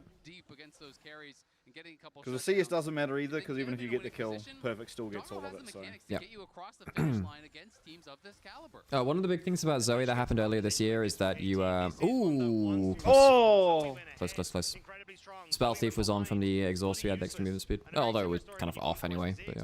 Mega Inferno Bomb from Dogtam. Doggo's got to be a bit careful here, actually. Dogtam is level 6, so you have got to be careful. You get hit by anything else. Yeah, I was saying, Zale's on the same wavelength I was there. He's just copying your homework. I know, how could he? Not like he's good at his job as well. Good fear, bubble, cuz. Oof. Force flash. Should be safe now. Yeah. Throw back to old Rexile. Love that thing. The farm alarm, where you just like put down tunnels in the jungle and you just never be off the map. I mean, it was really fun for pathing junglers, really boring for anyone else in the game. And really unfair for the other jungler. Yep. Oh, Rexile was unbalanceable for years because of that stuff. Nice combo. Yeah.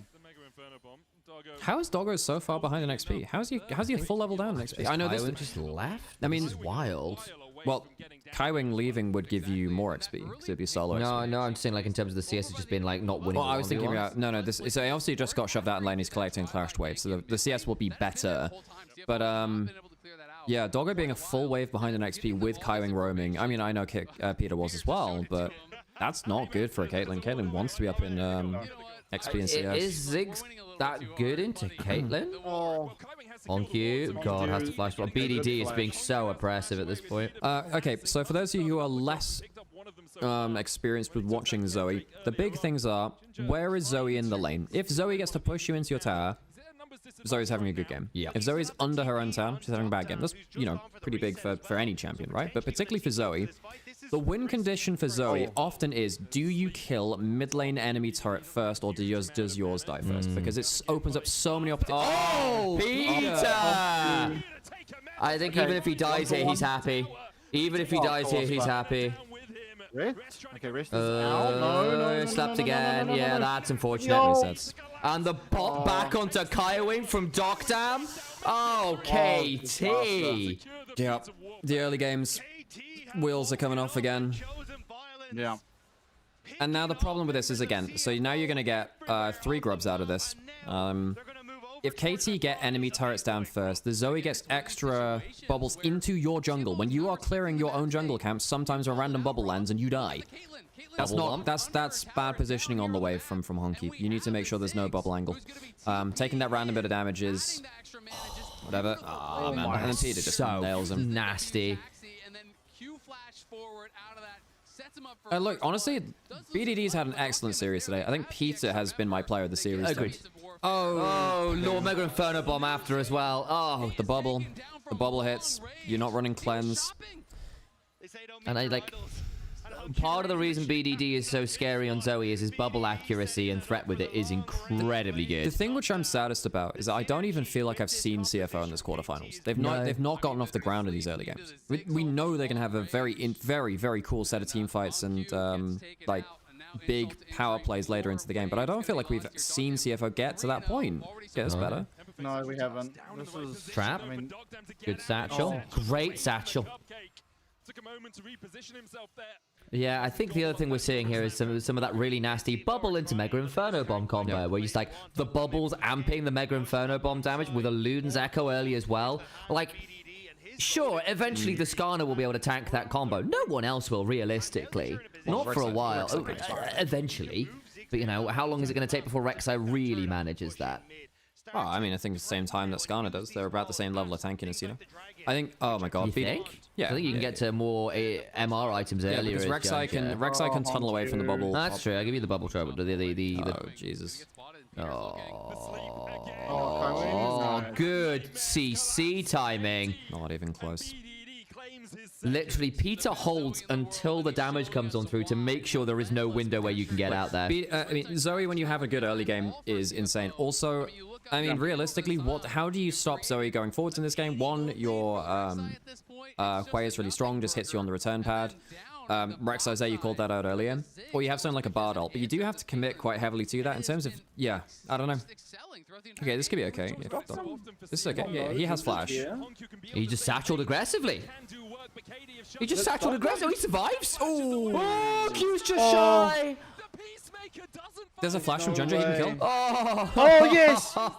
Cuz now in danger, Tempered Fate. Oh, good buffer, Cuz. Really nice ult. Junja? Okay. Actually, technically not a buffer because you're not CC'd at all. So buffer means that you still take the CC, but you kind of like go through it, you know? I get what you mean. I'm sure, what would you call it then? Go unstoppable, you know? Nice ult, nice ult, nice ult, nice ult! Oh, hang on. They've got a lot. This is a good angle for us. This is a really good angle for us. Yeah, that's not too bad. It's not awful. So okay, all right, that's 2 kills back. They get Darkdown and they get Cuz. I think that was a shutdown onto Darkdown too, because he had 3 kills at that point. That's good, good.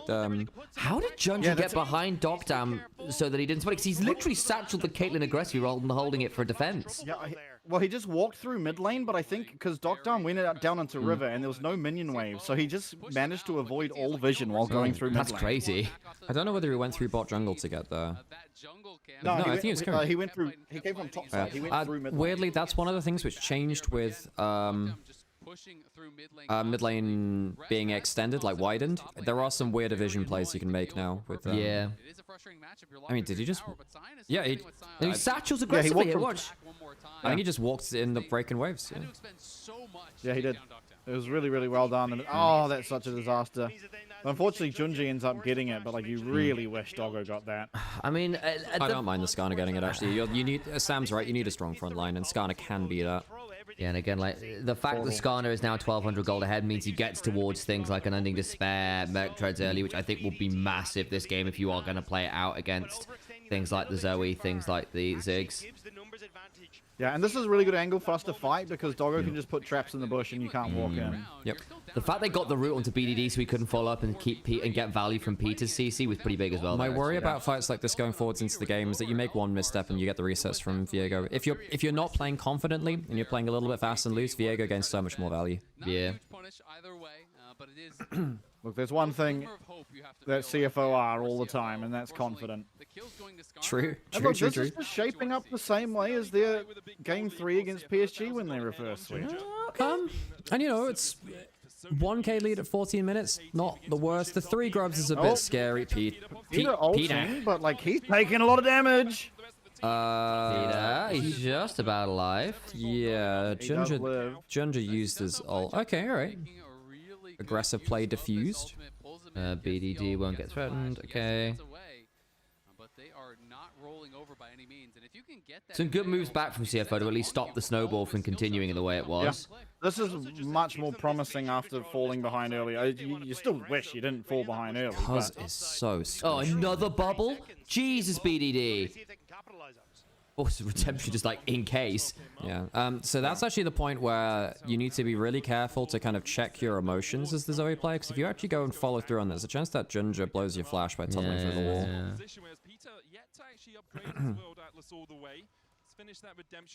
Also, this Zoe, in like outside of landing phenomenal bubbles, will fall off a little bit. in this game. Like, you've gone Ludens, obviously, you can't really go anything else, and that just won't do anything to Rek'Sai and... That's why taking enemy turrets is so important, because it means that those bubbles have more angles and it's easier to land them. And, don't get me wrong, Skarner in particular ended up with a lot of HP. Rek'Sai's not bad. The problem is, Honkyu, Doggo, and Kaiwing are never going to be a point in this game where a 3-item, 4-item Zoe isn't threatening a one-shot near enough. Like... That is an insane jungle lead, by the way, for Ginger. Yeah. Both an XP and a gold. Largely off the shutdown in terms of the gold. Yeah, because for the farms, like, pretty much even. Oh, the XP is not actually his biggest thing now. I think Cuz has cleared through a bunch of camps. By the way, I think Cuz has had a very good tournament so far. I think, I think that Cuz has not necessarily come into the conversation nearly as much as someone like BDD, right? But I think that Cuz has had a good tournament so far. Worth noting as well, because I know Viego sometimes build very different things. It's the Triforce this time around as well, for a little bit more sort of like dueling, I guess. What is it? Triforce Sundered Sky? Or is it Triforce Kraken Slayer? Triforce Kraken Slayer is the Kindred option. It really depends. You could, I mean, look, a lot of you can go shield bow at Collector. The problem is Viego players are obsessed with Collector because it gives them the tee-hee funny feeling where you get the execute. And it's just not a good scaling item. And like in this game, when you're up against a Rek'Sai and a Skarner, I don't know, man. You quite like having an LDR rather than the Collector later on. Collector, even when you build Collector as second item, it's already lost value. You want it as first item. Is one of the things. And it does allow you to get towards Immortal Shield bow 3. But cheaper than what? Because you want to go cheaper than what though? As a crit item is one of your cheaper options. And it's a better spike than LDR at 2, and you want Immortal Shield bow 3 really badly. There we go. Soul point. Oh, Tempered Fate. That's not bad. Nice. We need Ginger to be able to get there. Oh, yes! Got it. Nice. Oh, that's Cuz dead. This is looking good. This is good. Oh, this is amazing. It's the reverse sweep angle. And he gets the go on rest. Rest is in. He gets a double knock-up. Doctam gets away for a second or two. Has to flash. They can drive for more. Okay. He's too low HP. Yeah. Holy crap. Oh, that's so clutch by Kaiwing. Oh, BDD jump forward a little bit too, guys. Okay, it's not a one-shot angle. Okay, so you're pretty low HP. Does that lead to anything? I mean, Herald's up. Oh, is that Ringbot Ango? Bang on bubble. He's fine. There's not enough damage to actually threaten him. Again, like, there's literally, he's still fine. He's still. Okay. He nearly gets out as well. That is now a 9-stack Dark Seal on BDD, though. By the way, that's actually not worth it for us. They'll get the heralds. Well, I think I mean, maybe he can flash out, but that's still risky too. I think after the Satchel cancelled his, you had a tunnel on the ground, which was he got cancelled out of it. No, there was a second... No, that was the tunnel that got cancelled. That was the one that got cancelled. So he got cancelled out of one. There was another tunnel he could have flashed over towards in Raptor Pit. Yeah, right. There was. I didn't know whether he'd be able to actually get there. Very good shutdown at Cuz early. I mean, this is the problem with Viego, and one of the reasons we don't see nearly as much Viego. Viego is much harder to actually guarantee surviving through to resets and actually having value than before. Even with stuff like Triforce, you're still pretty squishy, which is often why we still see sometimes Triforce Sundered Sky or Triforce Sterax second. Yeah. Oh, rest. Okay. Vindication. Oh my god, the LCP arena. It's full. Let's go. And it's just maybe give CFO that hope. Control the area, control the objectives. Oh, bloody hell, Doggo's not having fun. Force flash. Okay, he's out. That's fine, but flash off the Caitlyn means she's under a lot of threat. Yeah. In that last fight, BD tried to start the fight with the bubble onto Doggo, and he missed it just about. So it meant that Doggo got out safe. I don't know why Doggo was in a flanking position on Caitlyn last fight, by the way. That was that was the reason I was worried about that Dragonfire. I was like, Doggo's off on one side. He's not actually providing any DPS. Well, Rest is... He's very well here. And again, like, so I know that you were talking about the Skarner being the one to shrug off the damage. Like, Rek'Sai's actually pretty good against Zoe too, because you can either jump onto her and close the distance so the Q does less damage. Or when the sleep procs, you can press E, and that is actually buffering the CC, because you're CC'd while you're tunneling away. Try and get away, yeah. Also, you've got a poke comp against a Skarner who is ahead, which is pretty good for us. Yeah. Basically, the question is whether that is enough of a front line to deal with all of the consistent pokes. I actually think BDD has managed to pretty consistently threaten everyone else, even with those people in front. 9-stack Dark Seal, which is really scary. And a Horizon Focus now as well. Like the problem is like especially if Skarner's trying to threaten other people. There's a very real world where he is not then protecting Kaiwing or Honkyu or Doggo. Well, I don't think he has to threaten. I think Rest does. Yeah, I can see that. But the thing about the Dark Seal, because I know you mentioned the Horizon Focus, and yes, that's a big item, but the thing about the Dark Seal is that once it's at 10 stacks, you are 700 gold ahead compared to what shows on the scoreboard. Yeah. So he's not actually 1.1k ahead, he's actually more like he's more like 2k ahead now. Yeah. Close enough. Oh, the bubble. Oh, yep. Yep, that'll, and Junja's dead as well. Not that tanky at the moment. Oof, not bad. Hang on, Rest can kill. I don't know whether he can. He's going to try. Redemption, yeah. And another bubble. And another bubble. BDD diff. Oh, BDD he's diff. just better. BDD diff. Yeah, BDD is so good. Oh, Honkyu gets one. Oh, he gets another. Oh, and another bubble. Oh, he's just better. Oh, yes! Bubble. Honkyu. Hang on, wait, close. Going to try and get him. Got him. Oh. 5 That's gonna be, and you know what I was talking about? You know I was talking about that litmus test of Zoe wins when she takes down enemy mid lane turret first? There you go. Because right there, you can see the difference between BDD, like on Zoe, throwing bubbles offensively through terrain on your side of the map, whereas trying to play across this really open mid lane if you're playing behind it. You know, if you're kind of like throwing, you know, bubbles around here, it sucks. Throwing them up here is much more valuable, you know? Man, that's rough. Oh, BDD. He's just too good, man. He's just too good. Okay. Okay, no flash shot. Dead Peter. Nice. Can they turn on to Atakan after that? Yeah, I think they can. I think they should. Now, the problem is, Atakan, there are some very good bubble angles here. Because there's these extra mini walls which extend the bubble range too. Okay. Yeah, and you've got into a lot of poke. Okay, BDD, a little late. Here, we're gonna get this. We got this. Okay, they got this. BDD wasn't there. Bubble. Damn. Oh, bloody hell. Yeah, the Rek'Sai just doesn't actually enjoy the poke very much. Okay, BDD just wasn't there. I didn't expect CFO to burst it that much. Yeah, he had to reset up bubble again. Okay, no. Okay, well, you take what you can get there. I actually think BDD made a big mistake. So at the end of last play, BDD teleported bot to kill the tower, but it meant that he didn't have to teleport to respond to that play. Go! Got Honkyu and trade. Got Honkyu and trade. And resets. Yeah.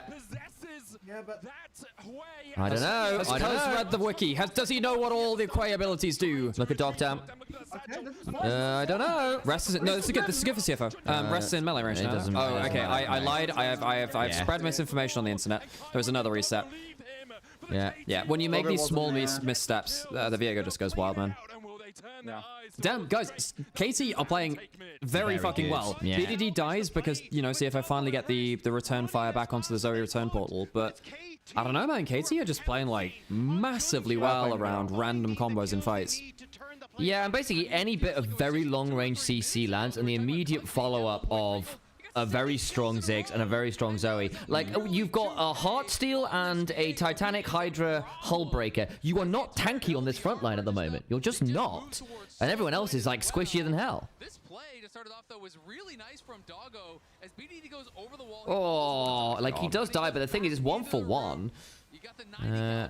It's just, I don't know, Viego resets get really spooky. So it's not, so Rest and Doggo have to back off because Coz might potentially just one shot.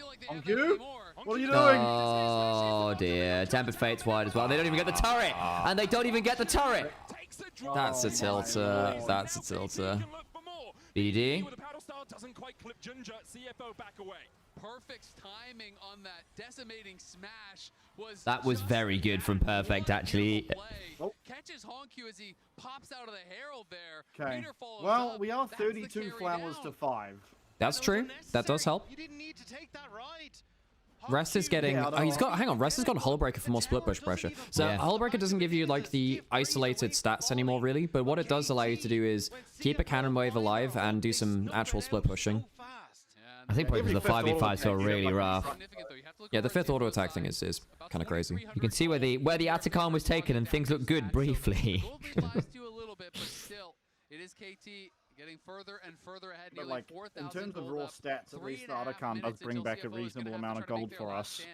It really feels like it's all Yeah. about the setup And like, at the Dragon our because scaling is not KT bad, are you know, first. like, It feels our, almost like impossible Caitlyn to walk especially. Yeah. But likewise, if My CFO worry are the is first once you here get to for 4 BDD. items, if you get 4 items on BDD, And with Doctam getting, if you ever land a bubble, it's not even just the Zoe damage you need to worry about. The Ziggs combo is just ridiculous after that too. And you had a 1200 gold lead in the jungle. It's now a 1700 gold lead to Kaz, who's gone Collector LDR, which is this Viego with this build.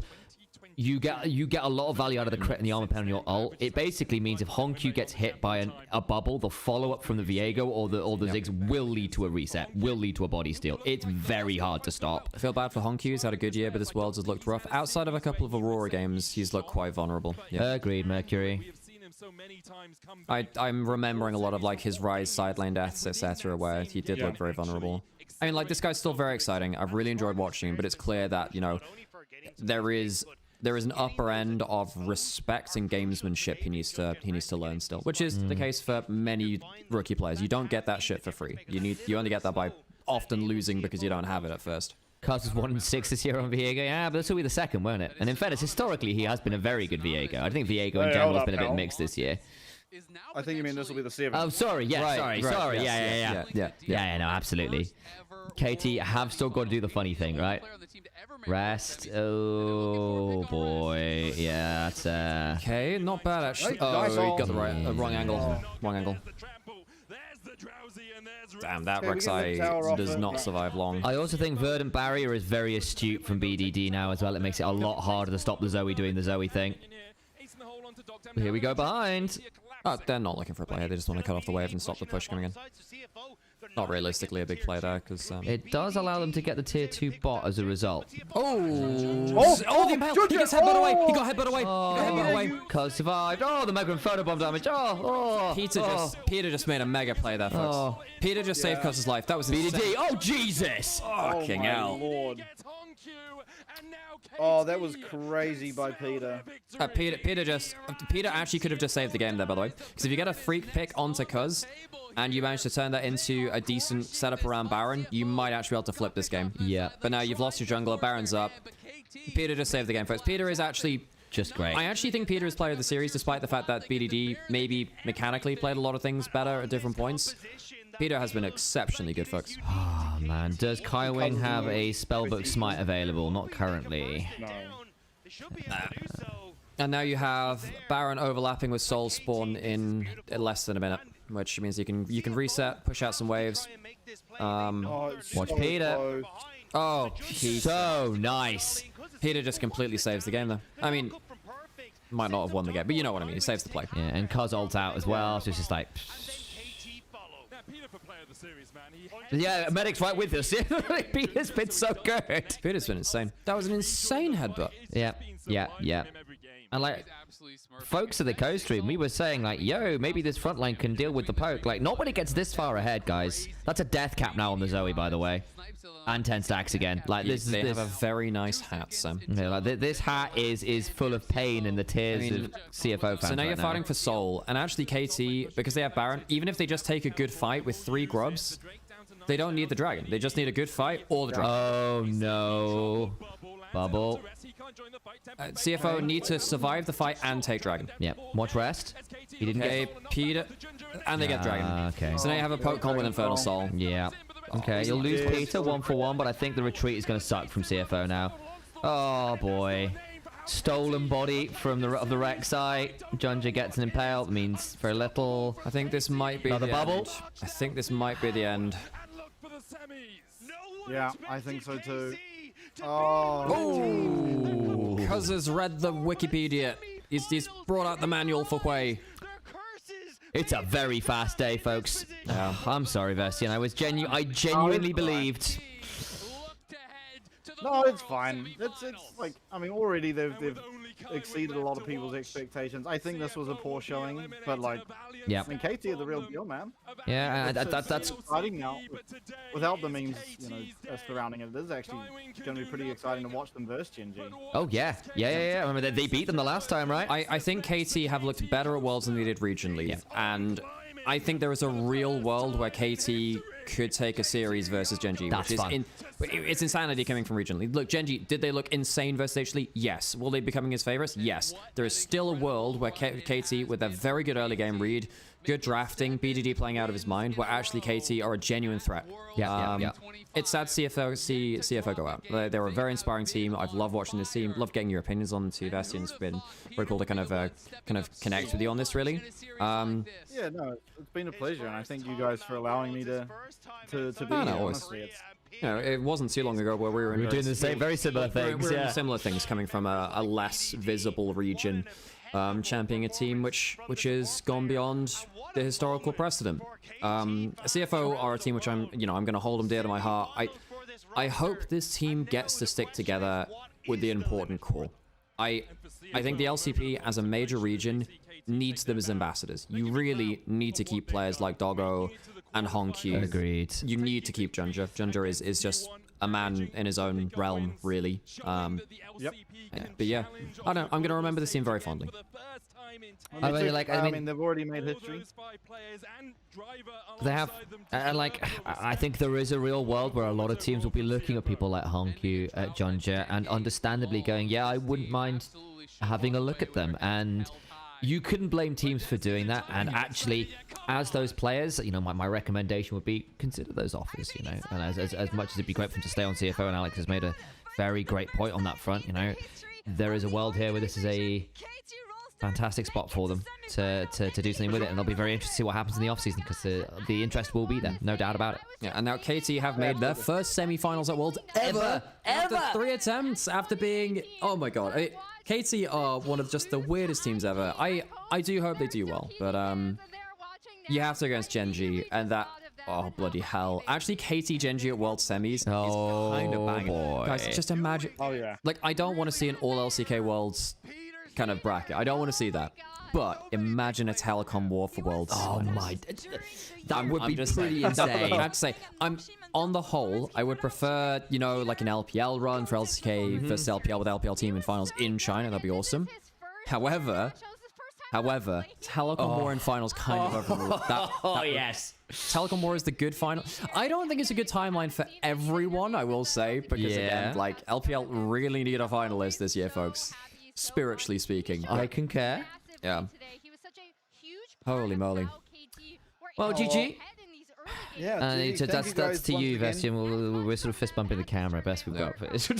I'm sorry. Oh, sorry. No, we're just punching you. Yeah. Sorry. In the face. A Zoe bubble. Punch me while I'm down, fellas.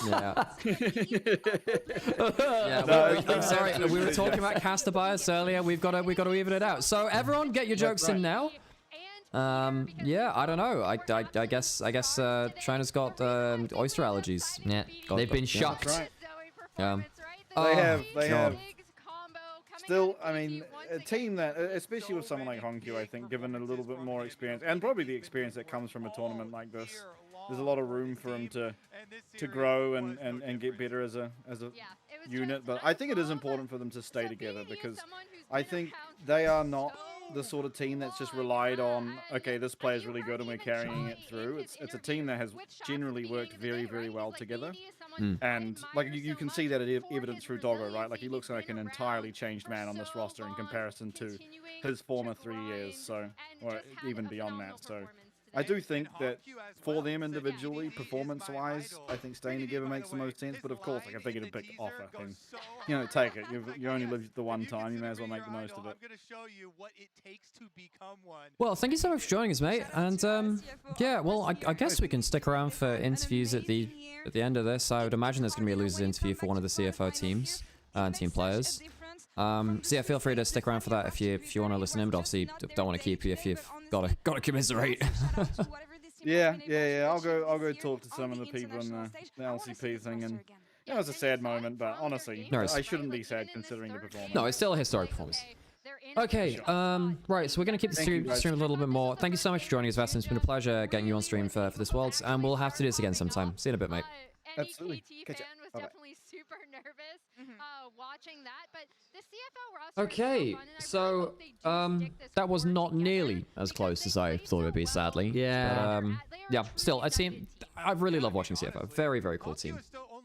I agree. On the other hand, I think KT have actually turned up in a way that I didn't expect for them. I expected some of the KT frailties to show through. We saw what happened against MCoy, and I was going, actually, I don't know about this bot lane. How are they going to play? Perfect, and Peter have been so inconsistent across the year. What can BDD and Cuz do against such reckless in? And, you know, in the end, they've turned up and really, really delivered on the stage. And they're looking actually very comfortable. I won't say the E word. That's probably unfair at this point. But, you know, the point stands that KT are, in fact, right now, a legit team. And I think they were a bit of an anomaly. This is now 6 straight wins on the trot. Game-wise, not very series-wise, but, you know. And that's very, very cool. And should make for a very exciting semi-final. I said it. Against Gen G. You know, KT are the only undefeated team of Worlds right now. Not dropped a single game. That's wild, though, actually. So maybe that's part of it. You know what? They're going to get the rematch. Yeah. They're going to get the rematch. Gen G KT rematch. That's quite exciting. 2025. The next opponent is going to be Gen G. All right, may run to the bathroom very quickly. Exciting. I'm going to say it. I don't care now. The last series between these two teams has been... I've been these up. She's got to see how... Well, I would never beat up Lori. We make the rules here. That is insanity that they haven't dropped a single game. That is nuts. Pina. Exactly. Pina. He's very good. On this team, on the progress that they've made over the year. I mean... Oh my god. I can't believe they've not dropped a single game. That's nuts. Shocked but happy. We're gonna have an interview on stage in just a couple minutes. The Verizon post-game interview with KT Dogdam on stage right now with Candice and Fanny, and live translation by Jason, of course. 主持人余生要恭喜 KT 获得本场比赛的胜利。我们邀请到的是 Dr. Oh, do we get translations for this? 采访，先有请他和大家打声招呼。 먼저 인사 부탁드리겠습니다. KT Rolster AD 덕담. Hello everyone, this is KT Rolster's AD Carry Talk. Oh, they're doing the translations like they do in LCK Global. That's cool. KT 都展现出了超强的一个纪律性，同时3局比赛都取得了很大的领先，所以在他们的 BO5第1局顺利拿下的那一刻，是不是就非常有自信，能够赢下今天的整个系列赛呢？ 먼저 승리 축하드립니다. 사실 오늘 Congratulations on the win today. KT Rolster had a fantastic performance. I can't believe they've not dropped a single game. That's just nuts. After winning the first game of the best-of-5 series, did that give you a confidence boost that you will be able to close? Yeah, I'm going to take a break real quick, folks. Yeah, after getting the Game 1 victory, we realized our preparation is really good and working so well, so I had a lot of confidence. 确实打得非常的不错，而且你的辅助 Peter 选手也打得很好。第1局的布隆呢是开团反打，样样精通，而第2局他的泰坦在中路游走拿下内1血也非常的关键。第3局的牛头也表现得很好，所以作为他的搭档 AD， 怎么样评价他今天亮眼的发挥？同时要不要在这里夸夸他呢？ 오늘 피터 선수가 되게 Today, your support 잘하셨습니다. Peter also had a fantastic performance. Game 1 Braum. We had a fantastic initiation and engage from Braum as well. And then Nautilus in Game 2 was able to make so many plays together with BDD on the mid lane. And then Game 3 Oyster as well. How would you like to rate Peter's performance today? Also, anything you want to say over to him as a compliment? 긴장도 안 하고 되게 깔끔하게 잘했다고 생각해서 앞으로도 계속 잘할 것 같은 선수라고 생각합니다. He was not nervous at all, and his performance was super clean. I have a huge faith in him that he will be able to do better in the future as well. 그럼 바텀 후불에 대해서 점수 맺자면 How would 몇 you like to 점인 것 rate your 같나요? teamwork together with Peter then? 라인전부터 되게 깔끔했다고 생각해서 한 10점 만점에 8점에서 9점 주고 싶습니다. Everything was so clean starting from the laning phase, so I would like to give 8 or 9 out of 10. 是非常高的一个分数了，也可以继续的加油。同时，今天呢，其实你的好朋友们也来到了现场，为 KT 为你来加油。我们可以看到他们在现场是 Showmaker 选手、Lucy 选手和 Ghost 选手。当你知道他会在现场看比赛的时候是怎样的心情？在现在的赛后采访，要不要也对他们3个人喊一点话呢？ 사실 오늘 깜짝 게스트도 Also, 현장에 we had a 찾아오셨습니다. special guest in the stadium to support you, Showmaker, Lucid, and Ghost. They came to the arena, watching the match live. What came to your mind when you found out that they will be watching you perform today?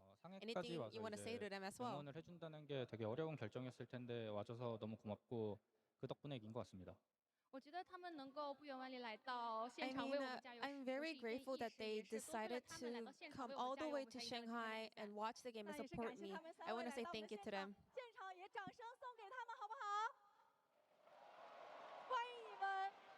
最后一个问题，因为大家都在说，在 LCK 的季后赛 ，KT 战胜 Genji 的那一局是改变了世界线的，而接下来你们在半决赛即将要和 Genji 再度交手，所以你会有怎样的一个期待？同时有什么想说的呢？ 많은 분들이 KT가 LCK 플레이오프에서 젠지가 꺾은 그 경기로 세계선이 바뀌었다고 합니다. Are saying that everything changed at the moment when KT Rolster beat Genji in the LCK playoffs. Now it's gonna be a rematch. What is your mindset heading into that match? 또 이길 수 있다고 생각하고 어제 왕호 형이 울었다고 들어서 그 눈물에 대한 복수 해주러 가겠습니다. We beat them once. I have a confidence that we will be able to pull it off one more time. And I heard yesterday, Peanut cried after the match. I want to get his revenge, the revenge of Peanut's tears. Okay, folks, let's finish off this interview and then we'll go say goodbye. Radio over to someone. 再一次感谢你们来到我们的赛后采访，同时也让我们一同期待半决赛。 Honky's better individually than BDD. I don't agree with that. I think BDD is incredibly good individually. Okay, folks, thank you so much for joining us, and we'll see you later. Okay, folks, if you're on YouTube, the show will end here. If you are, if you're on Twitch, we'll find somewhere else to radio over to. Thank you so much for watching us, and tomorrow, the big game for these guys anyway, because we're watching G2 versus Top Esports in the G2 office. And yeah, we might have some people to chat to. We're going to probably be walking around with some interviews. We might actually have a special sideline interview for tomorrow. As we get some G2 fan reactions. Stick around, it'll probably be quite a different show tomorrow. I'll see you in a bit. Okay, folks, bye. Some revenge for Peanut. Oh man, that goes hard. Yeah, and I mean, Yeah, I've got to clear some stuff, but I'm gonna ask if we can get someone on that can